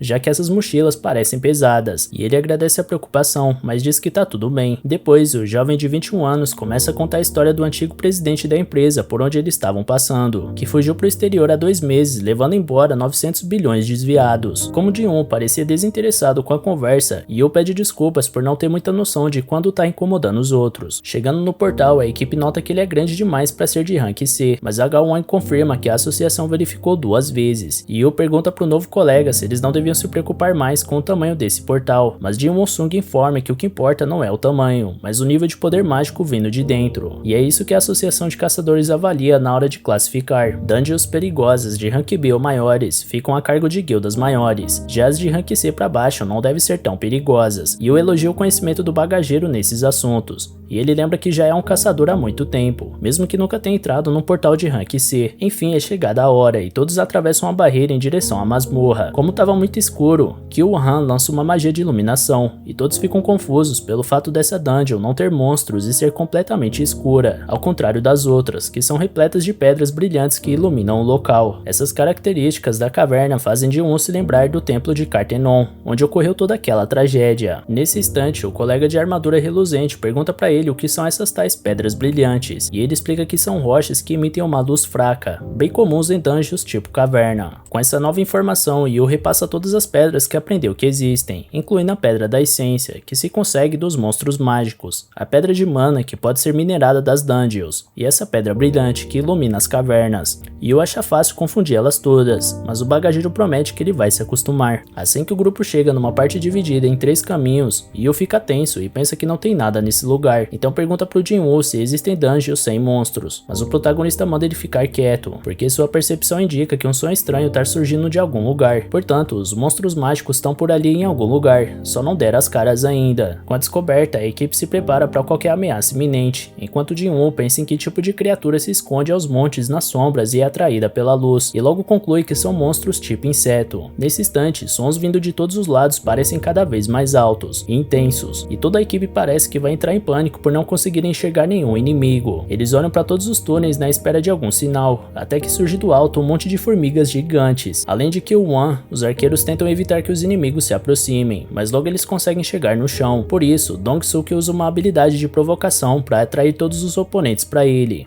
E com essa proteção, Kyo-wan tem tempo para invocar uma poderosa magia que elimina vários inimigos de uma só vez, dando margem pro restante avançar em direção à vitória. Assistindo a luta, Jin-Woo reconhece que essa equipe é muito bem entrosada, e que realmente eles devem lutar juntos há muito tempo. E quanto ao Yoo Jin-Ho, parece que o equipamento compensa a falta de habilidade. Porém, mesmo que eles estejam indo bem, alguma coisa não parece certa nessa história. Logo a batalha foi vencida e os membros dividem entre 7 todas as pedras de essência. Dong-suk agradece a percepção do bagageiro por ter antecipado a cilada, e Jin-Woo responde que é só parte do instinto dele. Porém, Kyo-wan nota que muitas formigas não foram mortas por golpes de espada ou magia, então o grupo pensa que pode ter uma criatura mais forte naquele lugar fazendo isso. Enquanto isso, Yoo tenta se gabar da formiga que matou, e Jin-Woo pergunta por cima de onde ele tirou esse equipamento caro. Então o garoto responde que seu pai queria dar uma coisa legal para a primeira raid dele. Por isso, Jin-Woo pede pro jovem tomar bastante cuidado. Fora da dungeon, o mestre de uma guilda, Bae Kyung-ho, tá estraçalhando uma pedra enorme num só golpe, durante um treinamento. Então ele afirma que isso não foi nenhum aquecimento e manda alguém limpar os destroços. Voltando à caverna, Jin-Woo tá comentando com um novo colega que fazer uma grana sem lutar é um bom negócio, mas por dentro, o protagonista sente que é até bom demais pra ser verdade, já que continua com uma pulga atrás da orelha, e conforme iam andando, todos observam vários insetos feridos pelo caminho. Assim que iluminam a rota, notam a entrada da câmera do chefe e seguem a jornada, mas pra dentro da caverna, eles descobrem toneladas de cristais de mana. Por isso, um dos membros comenta com Dong-suk que até o irmão dele ficaria com inveja, e que o Wan manda o garoto não mencionar o nome do irmão do líder. Nesse meio tempo, o chefe tava pensando no quanto nem seu caçula tá sempre certo, e que vai usar esses recursos pra desenvolver sua equipe de ataque e não ser mais submissa a ele. Enquanto isso, Yoo tinha lido o contrato do Jin-Woo e vai contestar uma cláusula com o contratante, dizendo que Jin-Woo não receberia da partilha dos drops de batalha. Mas como os cristais de mana são minerados, a divisão deveria ser por 8. Dong-suk sorri e confirma que vai fazer isso, mas que primeiro eles precisam lidar com aquela aranha gigante ali em cima. E como o portal se fecha assim que o chefe da dungeon é destruído, todos devem minerar o máximo possível de cristais antes de enfrentar o aracnídeo, aproveitando que ele tá dormindo. Então ele pergunta para um membro sobre o equipamento de escavação, mas ele responde que não imaginava que encontraria tantos minerais, por isso deixou as ferramentas no carro. Assim, Dong-suk decide voltar para buscar tudo, e manda Yoo e Jin-woo ficarem ali enquanto isso, já que a aranha tá de barriga cheia e não deve despertar. Apesar da revolta de Yoo, eles vão embora, e nesse momento, Jin-woo lembra que o grupo afirmou que sempre faz dungeons rank C sem um healer, então ele se questiona por que eles não tinham nenhum caçador conhecido para chamar ao invés dele e Yoo. E durante essa reflexão, Dong-suk manda Kil-won selar a câmera do chefe, derrubando escombros na entrada para impedir a saída da dupla. Com isso, Jin-woo lembra de um momento onde um homem dizia que nesse ramo sempre existem canalhas, porque as missões acontecem em lugares isolados, o que facilita o acontecimento de crimes. Por isso, às vezes, os mais fracos são deixados de isca como um lagarto que deixa a cauda para trás. E uma dessas caudas, Yoo Jin-woo, só com um cristal de mana e lamenta ter que morrer por conta de uma simples divisão de bens. Por isso, ele pensa que talvez fosse viver se não tivesse comentado sobre o contrato. Mas Jin-woo sabia que aquele grupo estava pronto para matar os dois ao primeiro movimento errado. Porém, eles não precisam sujar as mãos de sangue, uma vez que a aranha finalmente desperta, enquanto Yoo manda o bagageiro se proteger atrás dele. Jin-woo tá analisando as rotas de fuga e pensando que alguns túneis nos arredores provavelmente seriam a saída que o grupo do Dong-suk iria usar. Olhando de volta pro chefe da dungeon, ele pensa em considerar isso uma batalha injusta, mas quando as memórias do Cartenon voltam à tona, ele afirma que vai acabar sozinho com a aranha. Enquanto isso, o grupo de Dong-suk se retira até a resolução do conflito, e um dos subordinados pergunta se precisava deixar os dois lá dentro ao invés de simplesmente acabar com eles. O líder explica que fazer isso iria acordar a aranha, correndo o risco deles não conseguirem voltar para coletar os recursos que desejam. Mas como os dois estão presos lá dentro, a aranha vai comer eles e depois vai voltar a dormir, dando tempo para eles pegarem todos sossegados. Além do mais, com aquele playboy morto, o Yoo Jin-woo, eles vão poder pegar aquela armadura com escudo, que sozinhos devem valer uns 10 milhões. Então mesmo se não der tempo de extrair os cristais, só aquilo já vai levantar uma grana alta. E por falar no garoto Jin-woo, ironicamente Dong-suk comenta que seria bom eles verem de que família rica ele é, porque ficaria feio não comparecer no funeral. Em seguida, Kil-won questiona se a aranha não vai estar bolada por conta do barulho que eles fizeram desmoronar na entrada. Então Dong-suk responde que independente do humor que ela tiver, eles estão em grupo e podem lidar com a situação, ao contrário daqueles dois pivetes de rank baixo, que não importa o que fizerem, vão pra dentro da barriga da aranha. Nesse meio tempo, Jin-sung parece confiante que esse não será seu destino, enquanto Yoo tenta convencer o protagonista que ele precisaria ser do rank B para conseguir vencer esse chefe rank C, ou que pelo menos fosse do mesmo nível do Arachnidio, mas extremamente bem equipado, o que não é o caso. E apesar da confiança, Jin-woo concorda com o companheiro. Mesmo com o redespertar, ele ainda é fraco, e os chefes que ele enfrentou, como a Casaca Azul e o Golem, eram de ranks mais baixos que esse chefe de agora, o que significa que ele está diante de um desafio bem maior do que os anteriores. Apesar disso, Jin-sung nem treme nessa situação, e algo dentro dele continua afirmando que ele é capaz de lidar com essa aranha. Afinal, ele tá no nível 18, então vale a pena tentar. Com isso, ele avança pra cima do inimigo, e fazendo jus ao título de caçador que possui, Jin-woo começa sua caçada. Nesse meio tempo, Go Gun-hee, o presidente da Associação de Caçadores, tá cansado desse monte de reunião com políticos e empresas de energia que ele é obrigado a encontrar dia após dia,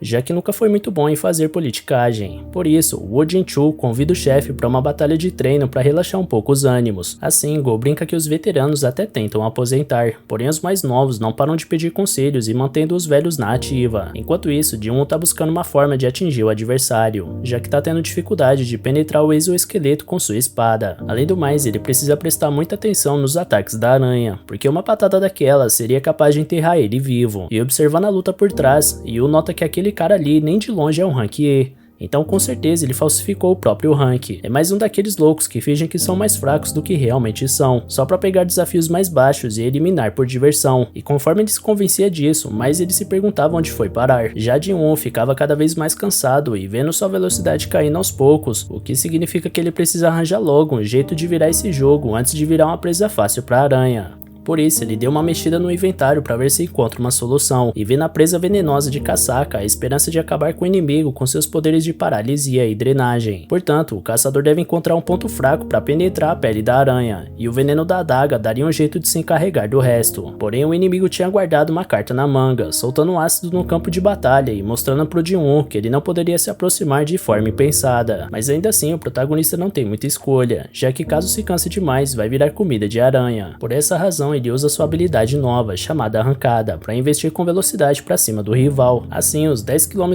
corridos por dia mostram surtir algum efeito na força das pernas do rapaz, que é lançado como um míssil para cima do chefe da masmorra, dando margem para atacar com sua adaga no rosto dela. Entretanto, até essa parte do corpo do aracnídeo era extremamente resistente, por isso Jin-Woo começa a perder a calma e atacar desesperadamente todas as partes do corpo que conseguia. Mas essa impaciência levou seu corpo a atingir uma fadiga de nível 70, limitando ainda mais alguns dos seus movimentos. Diante da lentidão, a aranha consegue acertar o humano e jogar ele no chão com força. Assim, Jin-Woo parecia entregue ao seu destino, mas quando o inimigo ia acabar de vez com a luta usando sua garra, ele usa um bônus de recuperação total e recompõe sua energia. Dessa vez ele não podia dar mole, então na sua nova tentativa de ataque ele desfere vários golpes de adaga em um dos olhos da aranha, jogando todo o veneno de casaca pro corpo do aracnídeo. Dessa forma, em poucos segundos, o chefe do portal cai no chão sem chances de reagir. Com a vitória, Jin-Woo sobe alguns níveis instantaneamente, enquanto se sente aliviado de não ter usado todas as suas recompensas de recuperação total das suas corridas diárias de treinamento, porque sem elas teria sido bem complicado. Já Yu tá simplesmente espantado com o que acabou de presenciar. Ele simplesmente não consegue acreditar que o bagageiro Rank E do seu grupo de expedição foi capaz de derrotar uma aranha gigante Rank C. Por isso agora tem certeza que o sujeito falsificou seu nível real. E durante esse pensamento, o protagonista coleta a pedra de essência do chefe da caverna e se pergunta quanto deve valer um negócio desses. E como não é bobo nem nada, Yu já coloca as bagagens do colega nas costas e entrega uma garrafa d'água para ele enquanto pede para ele descansar, enquanto o próprio Yu escavava todos os cristais do local. Jin-Sung não entende o motivo desse comportamento estranho, mas isso fica em segundo plano quando o grupo do Dong-Suk surge por uma das entradas da caverna e nota que os dois novatos ainda estão vivos. Ao mesmo tempo, o experiente Go-Gun-Hee aceita praticar com Wo Jin-Chu e mostra que mesmo velho ainda mantém uma forma incrível, demonstrando incrível força ao subjugar o administrador da vigilância dos caçadores. Jin-Chu reconhece a força do presidente e agradece por ter tido a oportunidade de treinar com ele, enquanto o líder demonstra grande humildade e liderança ao elogiar o desenvolvimento do subordinado, além de ressaltar que mesmo que esses exercícios não façam o Jin-Chu subir de rank, ainda assim seria possível praticar e lapidar novas técnicas, que podem ser úteis nas dungeons, onde o perigo é sempre extremo e a verdadeira natureza das pessoas realmente aparece, e essa natureza fica cada vez mais evidente em Dong-Suk e sua equipe, quando eles descem para a confusão e ao ver a carcaça da aranha, concluem que provavelmente era uma criatura bem mais fraca do que eles imaginavam, para ser derrotada por dois pivetes tão fracos. No mínimo, essa armadura cara do garoto Yu foi o que conseguiu tancar o chefe da dungeon. Por isso, Dong-Sung comenta que esse equipamento do garoto rico parece ser bem útil,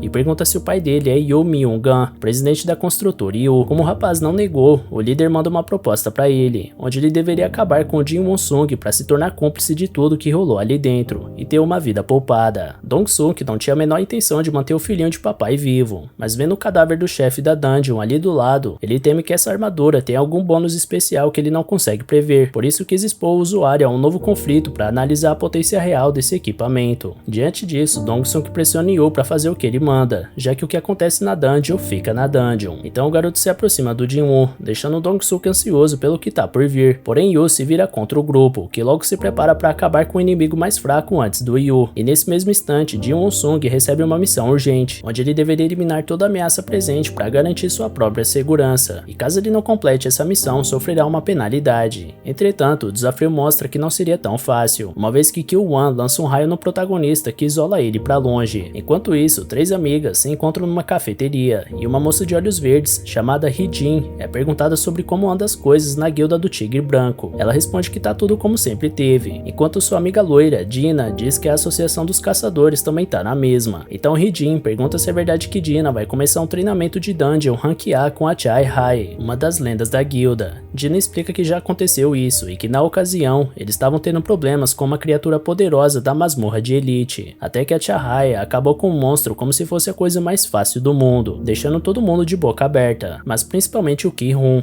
já que ele era pretendente a capitão do esquadrão de ataque. A propósito, Dina pergunta daquele rapaz, Chu, que também tinha a intenção de ser capitão, mas Hee-Jin não acha que ele seja grande escolha, coisas, mas apesar de tudo elas ainda estão na guilda de caçadores e a Tigre Branco, as maiores que existem até o momento, ao contrário de outras organizações com histórias sinistras sobre mortes misteriosas dos seus membros em dungeons. Nesse meio tempo, Ji-Won parece morto aos olhos dos presentes, mas ele ainda vive, refletindo dentro de si com um ódio profundo sobre o motivo do mundo ser um lugar de tantas mentiras e traições. Ji-Won foi descuidado de novo e subestimou o mal que as pessoas são capazes de fazer, e dessa vez até o sistema que guia ele quer que ele mate pessoas. Estranhamente, parece que esse dispositivo deseja manter ele vivo e forte, e já que o sistema quer usar Ji-Won, Ji-Won também vai usar o sistema. Conforme ele avançava lentamente contra os inimigos que riem da cara dele, o protagonista pensa sobre como a lei do mais forte é que prevalece em lugares desse tipo. Então Juntai pede para deixar o caçador mais fraco do mundo com ele, para logo em seguida abraçar Ji-Won e perguntar o que um besta Rank E pode fazer contra eles, do alto da sua arrogância. Sendo assim, Ji-Won mostra na prática o que ele tinha em mente ao separar a cabeça do inimigo do resto do corpo. Dong-suk sabe que Juntai era descuidado, mas ainda assim era um Rank D. Já o Rank E, que acabou com a vida dele, não tá se sentindo tão mal por ter eliminado seu primeiro humano. Afinal, ele não tem escolha, e se somente o mais forte sobrevive, Ji-Won-sung vai terminar de pé. Tendo isso em mente, ele se move como vento pra cima de cada um dos seus inimigos, derrubando um por um sem dar a chance de ser tocado. Até o talentoso Kil-wan é eliminado em penúltimo sem grande esforço, até restar apenas o líder do grupo de expedição, Aguang Dong-suk. Vendo sua equipe ser massacrada em poucos segundos, o chefe percebe quem realmente matou aquela aranha gigante, mas ao contrário dos seus subordinados, Dong-suk é um caçador Rank C diferenciado, e ele mostra isso usando a habilidade de reforço. Logo ele analisa que Ji-Won deve estar cansado depois de enfrentar a aranha e seus companheiros. Fora isso, seus pontos fortes são a velocidade e a adaga venenosa, mas graças ao reforço do Dong-suk, seu corpo se tornou forte como aço, então a adaga não vai ser capaz de penetrar sua pele. Entretanto, Ji-Won-sung mostra que ter passado todo esse tempo subindo de nível faz qualquer um de Rank C parecer nada perante ele. Sendo assim, ele joga a cabeça do Dong-suk no chão, que logo ele percebe que não tem chances contra aquele caçador, por isso pede misericórdia e jura que vai pagar tudo que Ji-Won-sung quiser se for poupado. Mas o protagonista lembra que esse homem tentou matar ele 3 vezes, e agora vem pedir arrego desse jeito ridículo. E como o próprio Dong-suk tinha dito, o que acontece na dungeon, fica na dungeon.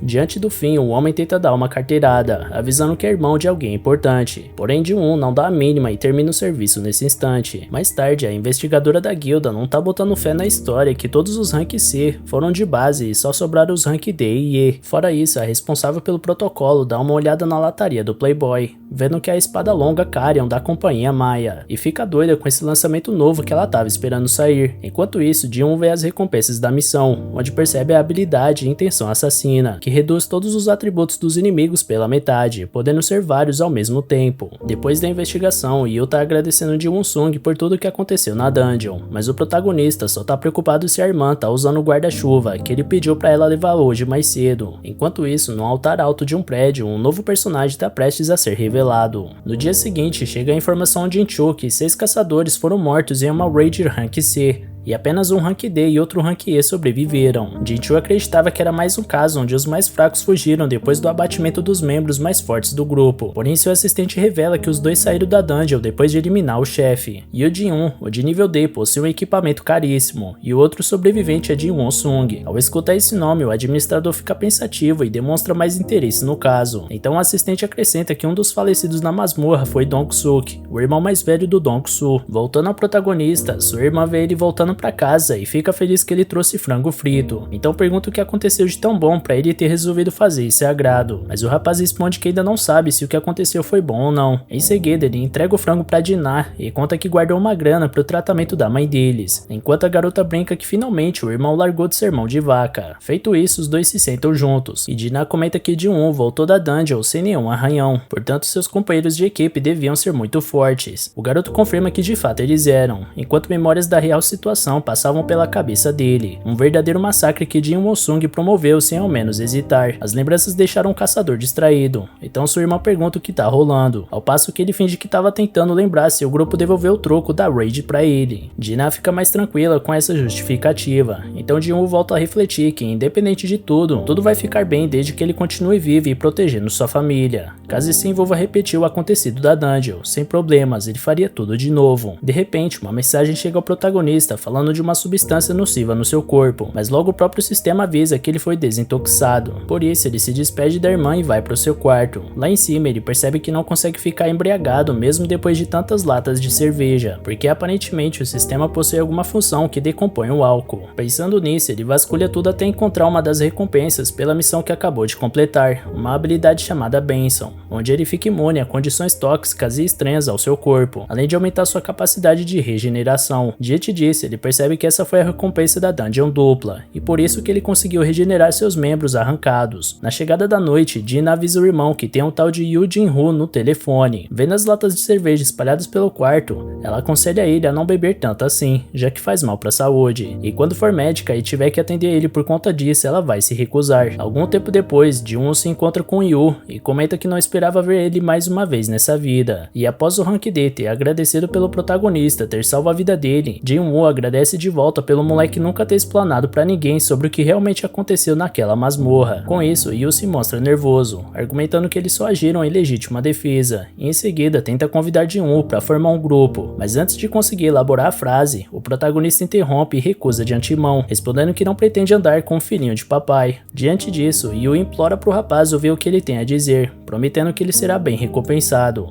Assim, ele consegue a atenção de Jin-Woo e continua dizendo que precisa da ajuda dele para concluir 20 raids e conseguir uma licença de mestre de guilda. Como ele estudou para assumir sua herança, não seria um problema passar no exame teórico, porém na parte prática já são outros 500. Pegando um assunto, Jin-Woo pergunta se o garoto é o segundo herdeiro da construtora Yujin, e depois de confirmar, Yu comenta que seu pai gostaria que a empresa tivesse sua própria guilda. Por essa razão, Jin-Woo presume que o pai dele deseja entrar no ramo dos caçadores para ser autossuficiente e conseguir suas próprias raids, lucrando com isso de forma independente. Yu diz que sim, e que a ideia é colocar um Rank S como mestre, e com o irmão dele de vice-comandante. A guilda vai ser gerida que nem uma empresa. Jin-Woo comenta que vai ser difícil arranjar um Rank S, já que só tem 9 em todo o país, além de que o único sem guilda se aposentou, que era o Min Byung-gu. Além do mais, se o pai do Yu quiser atrair um Rank S já contratado, vai criar treta entre as duas guildas. Vendo que o caçador não tá parecendo muito confiante com esse plano, Yu é mais incisivo ao afirmar que Jin Sung precisa de parceiros para entrar em raids escondendo o próprio rank, e que para Yu também é melhor fazer essas expedições ao lado de um Rank E, ao invés de procurar por alguém de nível mais elevado. Depois da declaração, o garoto reflete sozinho que o chefe dessa dungeon, que ele pretende invadir em seguida, talvez seja Rank B ou até mais que isso. Em seguida, ele mostra o projeto da guilda, mencionando que o valor estimado para o prédio da sede está em 30 bilhões, e essa será a recompensa pelas 19 raids Rank C que o Jin-Woo deverá participar, já que a da aranha foi a primeira. Pensando sozinho, o protagonista acredita que no passado pularia de cabeça nessa proposta, mas sendo o único caçador que evolui, com certeza ele vai virar Rank S um dia, talvez até ultrapassando isso, caso seja possível. Considerando essa possibilidade, o valor é até baixo para o que ele pode entregar. Além disso, sem saber como subir de nível afeta ele, colaborar com outras pessoas pode ser arriscado.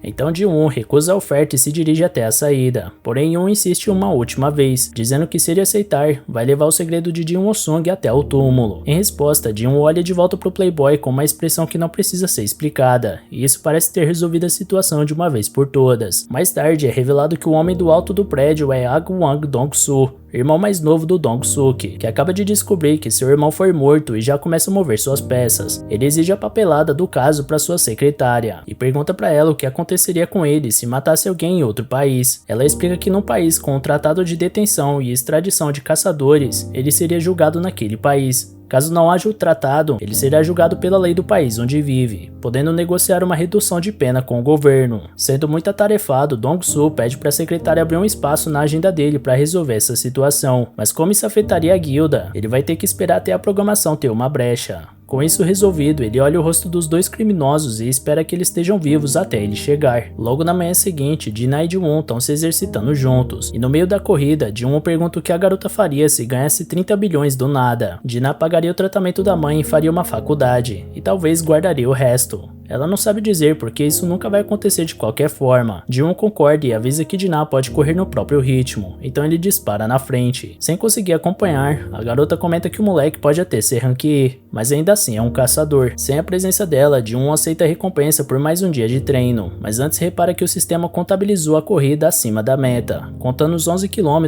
que ele correu, ao invés de fechar em 10 como sempre fazia. Para tirar a dúvida, ele faz mais 2 flexões e nota que isso também foi acrescentado na meta. então decide ver até onde isso podia chegar. Nesse momento, Dinah tinha acabado de alcançar o rapaz, mas logo ele volta a deixar ela comendo poeira. Depois de um tempo, ele vê que o sistema travou no dobro da meta, então questiona sobre o resto que ele correu. Logo ele dobra a meta de todos os exercícios, com 200 flexões, 200 abdominais e 200 agachamentos, e isso abriu uma recompensa secreta, sendo uma caixa misteriosa abençoada e outra amaldiçoada. Primeiramente ele abre a abençoada, que revela uma chave para entrar na dungeon Castelo Demoníaco. Além disso, ela pode ser usada na torre Daesung em Songbaku. O problema é que a dificuldade de aquisição dessa chave é nível S, o que deixa o garoto preocupado. Lendo a descrição da missão, ele vê que no castelo do Rei Demônio ele pode obter os ingredientes pro Elixir da Vida, que é capaz de curar qualquer doença através de uma poderosa magia. Ao anoitecer, ele visita sua mãe, e diante dela se pergunta se esse tal Elixir da Vida seria capaz de trazer ela de volta definitivamente. Tendo essa esperança, é claro que ele decide ir atrás desse objetivo. Enquanto abre o portal para a masmorra, ele pensa que a dificuldade da dungeon pode ser Rank S, assim como a raridade da chave, ou seja, com monstros iguais àqueles da Ilha de Jeju, que deram trabalho até para os caçadores Rank S. No instante que se prepara para entrar, Ji-won se questiona se será capaz de enfrentar inimigos desse patamar. Entrando na dungeon, ele confessa para si que tá com medo, mas ainda assim ele possui uma pedra de teleporte instanciada caso esteja realmente ameaçado. E logo nos primeiros passos ali dentro, Cerberus, o guardião do inferno, surge diante do protagonista, que sabe que não pode voltar atrás agora, sempre mantendo em mente o Elixir da Vida que pode conseguir dali. Por isso ele saca a adaga assassina de lobos, e usando sua habilidade de arrancada, cai pra cima do cão de 3 cabeças. Cortando o corpo da fera várias vezes, ele recua ao notar que seus golpes não surtiram efeito, mesmo com a característica da arma que ele carrega. Então ele ativa sua nova e mais forte técnica, a Intenção Assassina. Porém Cerberus responde com um rugido que anula a habilidade do humano, já que assim ele volta pra trocação franca. Porém os efeitos de paralisia e drenagem da adaga continuam não atingindo o cão infernal. Dessa vez, Cerberus mostra seu cartão de visitas e revida os ataques sofridos, arrancando o braço do Ji-won com uma mordida, pra logo em seguida esmagar seu corpo com a pata. Só nisso, o caçador perde quase metade do seu HP, então decide ser mais cauteloso ao recuar mais uma vez. Analisando o adversário, ele descobre que Cerberus está usando sua habilidade de Fúria, que dobra todos os atributos do usuário por 3 minutos. Mas antes de traçar uma estratégia em cima disso, Ji-won leva outro golpe e vê seus pontos de vida caírem ainda mais. Por isso, ele tenta não ficar parado em batalha para evitar esse tipo de vacilo. Ativando sua recuperação total para regenerar seu braço, ele volta para a luta e perfura o olho do inimigo. Mas uma notificação chega na mesma hora alertando que Cerberus não está sentindo dor. Em seguida, o cão isola e esmaga o caçador várias vezes, que não consegue reagir à insuperável força e velocidade da fera. Enquanto isso, Ji-won vê seu HP indo embora, e o fato de ter chegado a menos de 30% de vida ainda impôs um debuff nele de menos 50% de dano. Diante do massacre, o sistema não para de notificar o jogador a cada instante, fazendo ele perceber que esse não é um segundo despertar qualquer. Primeiro ele pensa em suportar os 3 minutos de fúria do Cerberus para ter uma chance, mas logo ele percebe que isso é muito arriscado, então ele saca sua pedra de teleporte para vazar dali antes de dar ruim, mas um pisão do inimigo faz a pedra voar da sua mão. Agora sua vida estava próxima do fim, e ele estava sem um instrumento que iria tirar ele dali de uma vez por todas. Nessa hora ele busca no sistema alguma solução, e acaba se lembrando da loja que o menu oferecia para poções e coisas do tipo, então ele compra 3 poções de cura básicas, que curam poucos pontos de vida. Depois disso ele vasculha o inventário e vê a glândula de veneno de casaca, que endurece a pele do usuário, mas que lesiona os músculos permanentemente com o veneno. Entretanto, Ji-won se lembra que conseguiu a habilidade Benção, tornando ele imune a efeitos tóxicos. Diante disso, só resta para ele tentar, portanto ele ingere toda a substância e vê a Benção impedindo o efeito do veneno. Cerberus aparece para acabar com o caçador, mas ao ser golpeado de novo, ele sente que seu corpo sofre muito menos as consequências do impacto monstruoso do oponente. Ainda por cima, a fúria do cão acaba de terminar, fazendo ele sentir a dor absurda do seu olho perfurado. Notando a virada de mesa, Ji-won parte para cima com tudo, rasgando o corpo do animal do inferno. Porém Cerberus consegue abocanhar o protagonista, que sente que sua vida tá indo embora, mas ao mesmo tempo o efeito de endurecimento da glândula mantém ele ativo. Com isso ele fura várias vezes outro olho do inimigo com ódio, causando uma chuva de sangue que apaga o fogo ao redor. Com a vitória, Ji-won sobe vários níveis, além de ter conseguido a chave da porta do castelo ao derrotar o guardião, e a fórmula para fabricar o Elixir da Vida, sendo que 3 itens são necessários para criar essa substância. Após quase perder a vida nessa luta, Ji-won sabe que é melhor entrar nesse castelo depois que tiver certeza que poderá enfrentar o que tem lá dentro, então ele promete que um dia vai retornar.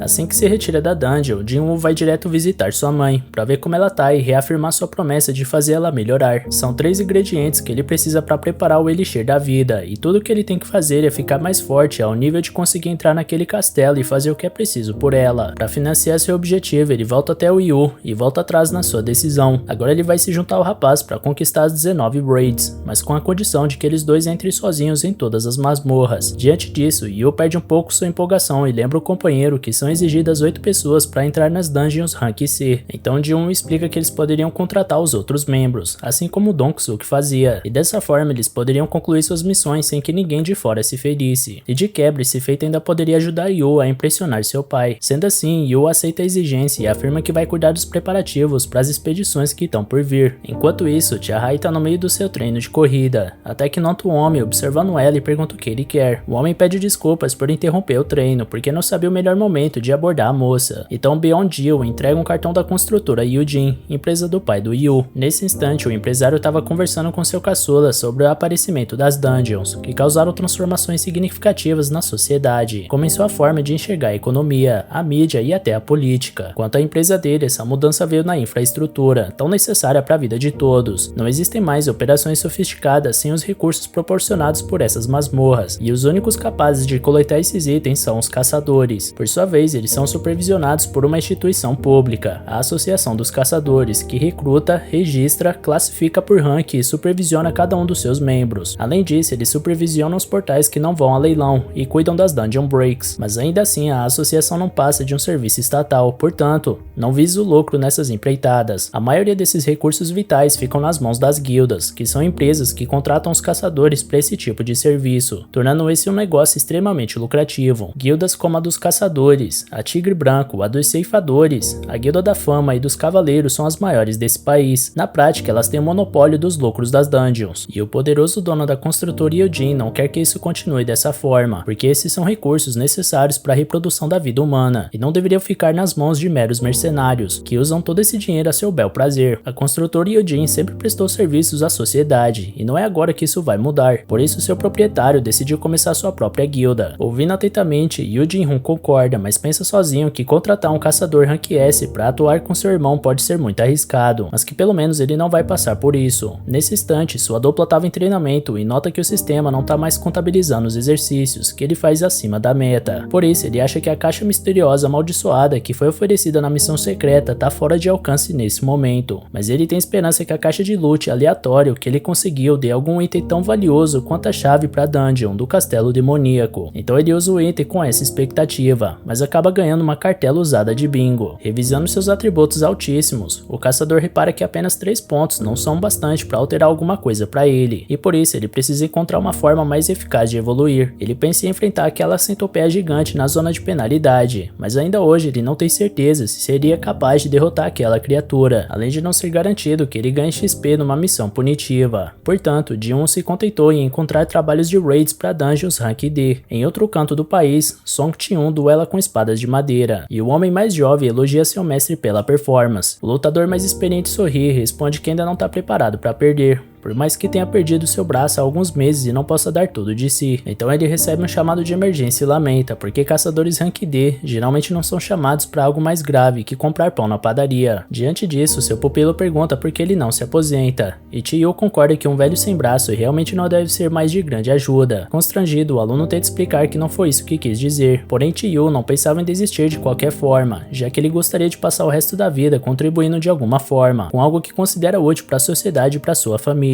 Além dele, desde que sobreviveu àquela famosa dungeon macabra, Kim também tem suas preocupações com o que pode oferecer para as pessoas que ama, e desde então ele luta para sustentar suas 2 pequenas filhas da forma que pode. Sua esposa insiste que esse negócio de caçador é muito perigoso, e que muitas pessoas têm morrido nessas empreitadas. Porém, o pai de família precisa pagar uma escola decente para suas filhas, e argumenta que a associação não envia caçadores de rank baixo para dungeons perigosas. Aquele caso foi uma mera exceção e não vai acontecer de novo. Dito isso, sua esposa se se acalma e coloca suas esperanças no homem. E nesse instante, sua pequena filha pergunta se o papai é forte. Atencioso, quem responde que é capaz de derrotar monstros gigantescos, e a criança fica impressionada. No prédio da Associação de Caçadores, dentro do escritório do Mestre Choi, Baek reclama que a entrevista que fez foi uma total perda de tempo, e que ele não tem a mínima intenção de ficar se gabando na TV igual um idiota. Apesar disso, Choi acha que o caçador Rank S passou uma ótima impressão com sua desenvoltura e respostas profundas. Não satisfeito, Baek acusa que essa entrevista com certeza era pro Choi, mas que foi empurrada para ele. Choi responde de uma forma cínica, porque essa entrevista pedia um caçador Rank S, próximo do presidente Go, e que seja muito dedicado ao trabalho, e realmente podia ter sido ele a fazer, talvez. Cansado das palhaçadas do Choi, Baek pergunta logo o que ele quer. Então o mestre da guilda revela que a construtora Yujin tá mexendo suas peças em segredo para abrir sua própria guilda de caçadores. Baek já sabe disso porque alguns dos seus subordinados contaram que receberam propostas de contrato, e por isso ele acredita que Choi tenha chamado ele ali por um motivo maior que esse. Então finalmente Choi pede um grande favor ao colega de trabalho. Enquanto isso, Lee Jo-hee volta a aparecer depois de muito tempo. Então sabemos que ela tá reclusa até hoje depois do trauma que sofreu. Sua mãe se mostra preocupada com a filha e diz pra ela pelo telefone que uma caçadora Rank B deveria ser forte, mas teme que sua filha não seja exatamente desse tipo e só esteja atrapalhando os outros. Por isso ela quer que a filha volte pra casa da família e ajude na loja, inclusive porque o pai dela também tá sentindo muito sua falta. Lee fica irritada com isso e manda a mãe parar de se meter na vida dela. Então ela desliga e decide fazer alguma coisa pra sair das sombras e se reerguer. E quando ela se levanta, deixa pra trás seu celular, que notifica uma solicitação de uma raid Rank D. Voltou na associação, Cha-ha e Baek se cumprimentam no corredor, e depois a mulher avisa ao Choi que foi chamada para ser mestra da guilda da construtora Yujin,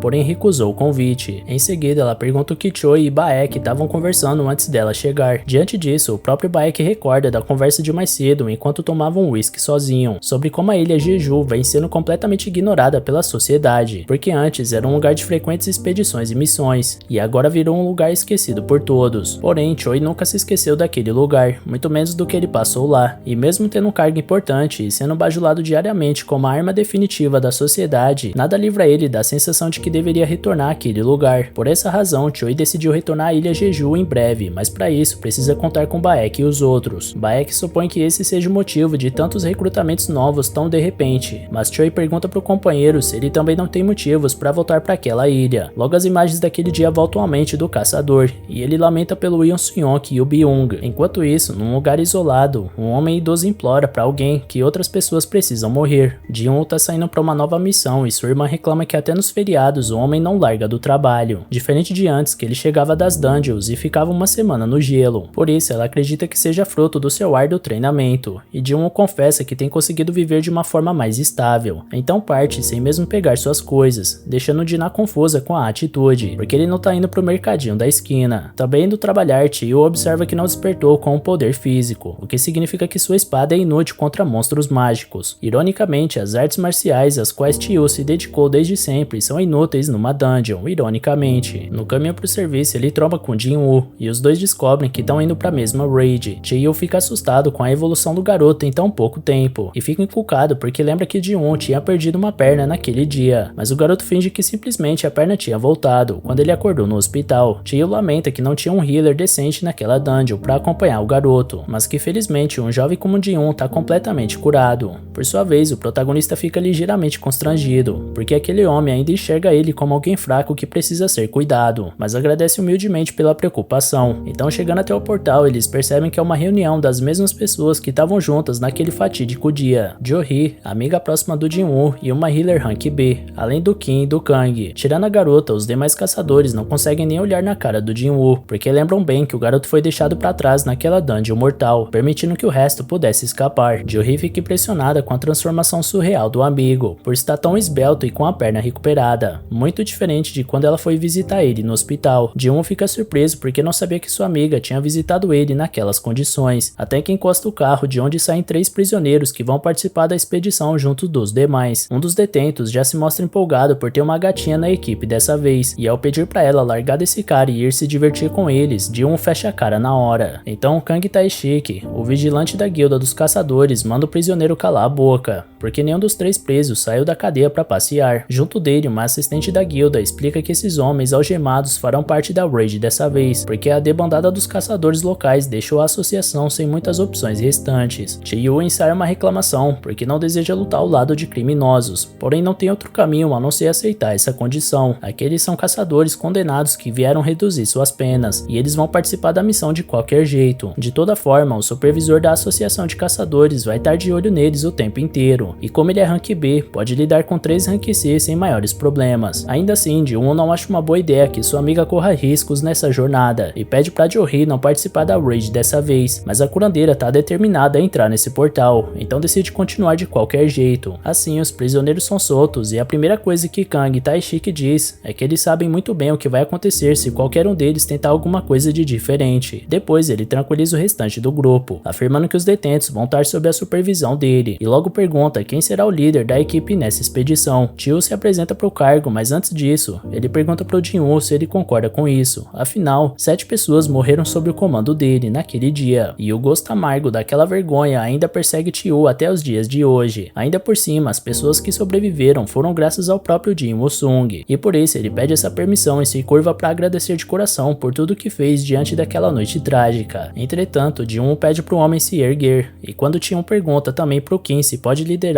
Kim vira o rosto e responde que ele pode fazer o que quiser. Com tudo definido, a liderança fica com Chiyu, e o supervisor declara o início da raid. Então todos se reúnem após todo esse tempo para partirem juntos mais uma vez em uma nova missão. Já dentro da masmorra, o grupo elimina sem nenhuma dificuldade todos os inimigos que surgem de início, e os prisioneiros parecem se divertirem com o banho de sangue que estão promovendo naquela missão. Porém o destaque é Jin Woo-sung, que está assustadoramente mais forte do que jamais teve, e atraiu a atenção de todos da equipe. Depois de finalizar a primeira luta, Chiyu pergunta pro protagonista onde ele conseguiu essa adaga, e ele apenas coça a cabeça para não ter que responder.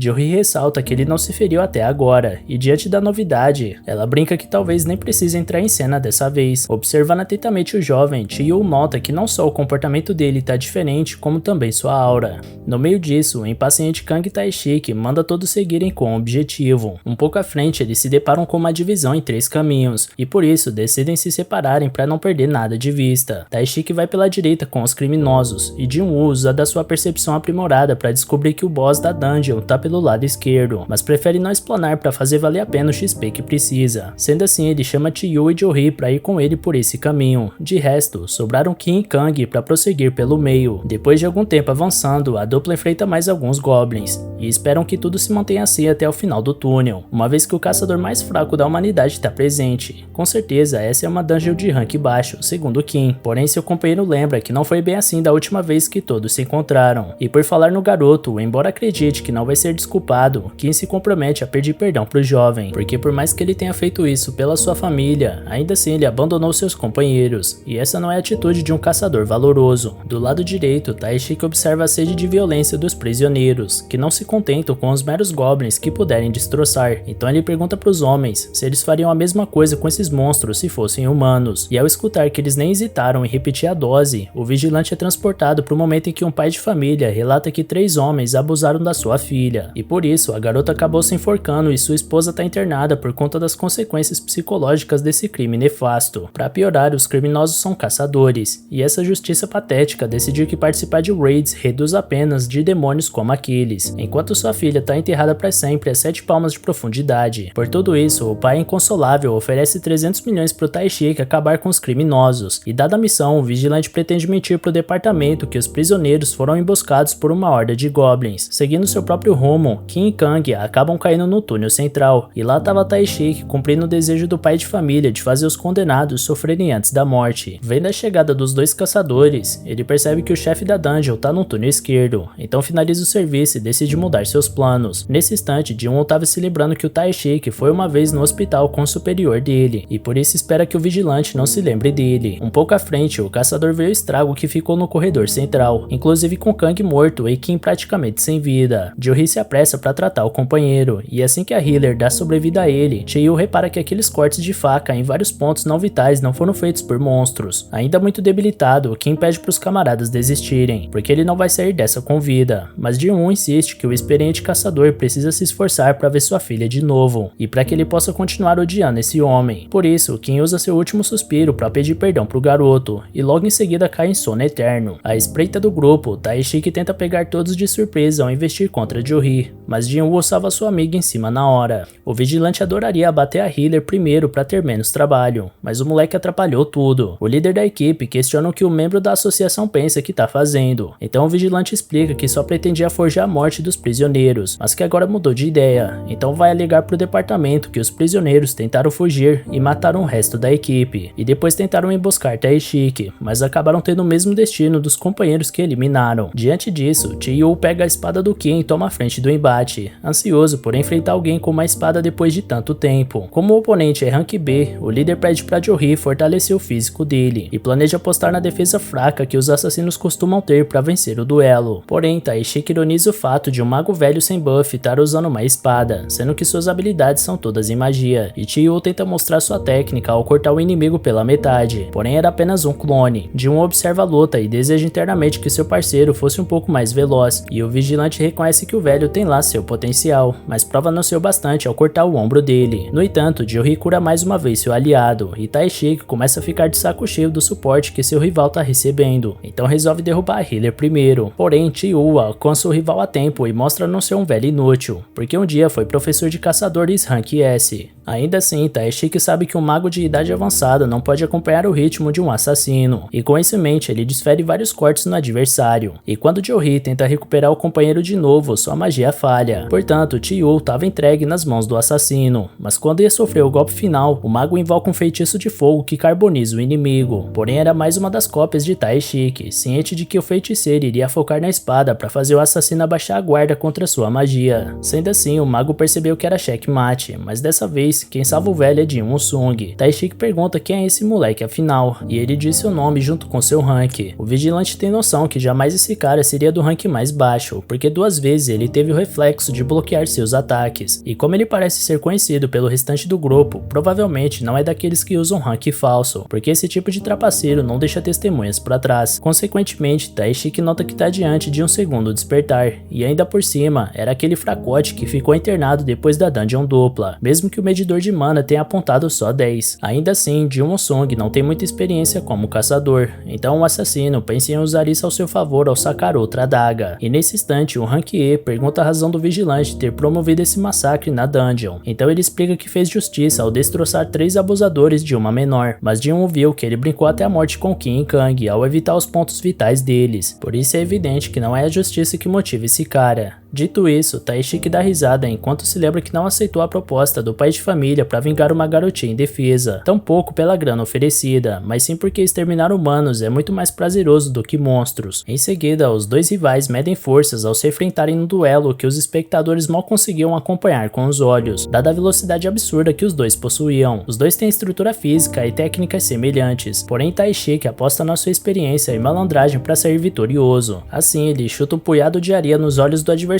para conseguir aplicar as primeiras facadas nele. Contudo, o sistema alerta Jin Woo-sung que um novo objetivo está valendo, e ele deve eliminar esse agressor que deseja sua morte, caso não queira sofrer uma penalidade. Sendo assim, Jin avisa o oponente que o sistema agora deu mais um motivo para ele ser destruído. Taishiki não faz ideia de que sistema é esse, e essa ignorância põe em xeque sua convicção de possuir o controle da luta. Logo seu alvo atravessa ao lado dele numa velocidade incomparável, e ao ver seu rosto cortado, o vigilante sente o veneno fluindo na sua corrente sanguínea. Ele promete dar o troco com outra surpresa, então usa sua furtividade para esconder seu corpo, seu cheiro e seu som. Ninguém sabe que Taishiki possui essa habilidade rara pelo fato de ninguém ter sobrevivido para contar, e ele usa essa técnica para atingir o alvo sem ser visto. Desesperados, os amigos do Jin pensam em intervirem, mas Taishiki deixa claro que pode cortar os dois num piscar de olhos. Inclusive, ele pensa que também pode fazer isso com Jin por conta do corte profundo que fez na perna dele. Porém, o caçador usa sua recuperação total para surpreender mais uma vez seu orgulhoso adversário, que não faz ideia de quantas vezes o inimigo pode usar essa magia de cura, já que nunca viu um lutador sequer ser capaz de se curar. Por sua vez, Jin perde mais mais uma emoção, porém acredita que não vai precisar sentir raiva para eliminar um lixo igual aquele. Ouvindo esse comentário, Taishiki dá risada ao descobrir que o jovem também tem sangue nas mãos, e sugere que os dois estão no mesmo barco, já que tiraram a vida de outros seres humanos. Afinal de contas, depois que os caçadores despertaram, as regras do mundo mudaram para se adaptarem a eles, e dentro de uma dungeon como essa, a única lei é a do mais forte. Taishiki desaparece de novo e tenta manter sua estratégia, mas Jin-Woo detecta seu inimigo através da sede de sangue dele. Ainda assim, Taishiki permanece invisível e planeja manter isso como um trunfo, até que Jin-Woo ativa sua intenção assassina e joga seu inimigo no limbo, para logo depois cravar sua adaga no peito dele. Com isso, Taishiki não tem mais condições de luta e resolve contar a causa de tantas mortes nessa dungeon. Segundo ele, os caçadores são máquinas de matar e não faz sentido esperar que eles seguiem pela moral comum. Por isso, ele está prestes a morrer agora, por causa da seleção natural que elimina os elos fracos da evolução. Entretanto, como Jin-Woo exibiu um arsenal de habilidades desconhecidas, seu rival acredita que nem caçador ele seja, e como foi capaz de derrotar Taishiki, o garoto não vai mais poder fingir que é um mero rank E. Jin-Woo revela que é capaz de evoluir a cada batalha que vence, e Taishiki observa que a sombra desse jovem se estende até lugares muito escuros, e quanto mais poderoso ele ficar, mais sombrios serão os lugares que sua sombra vai alcançar. Afinal de contas, se você olhar para o abismo por muito tempo, o abismo olha de volta para você. Dito isso, Jin-Woo recolhe a recompensa de uma pedra rúnica de furtividade, enquanto reflete sobre o que acabou de ouvir. No fundo, ele reconhece que não para de ficar cada vez mais forte, e quanto mais forte ele fica, mais algo se quebra dentro dele. Ainda assim, não é hora de voltar atrás, então ele manda seus dois amigos irem embora da dungeon, porque do resto quem vai cuidar é ele. Incrédulos, os companheiros observam o amigo partir sozinho, até que finalmente chega na porta do chefe.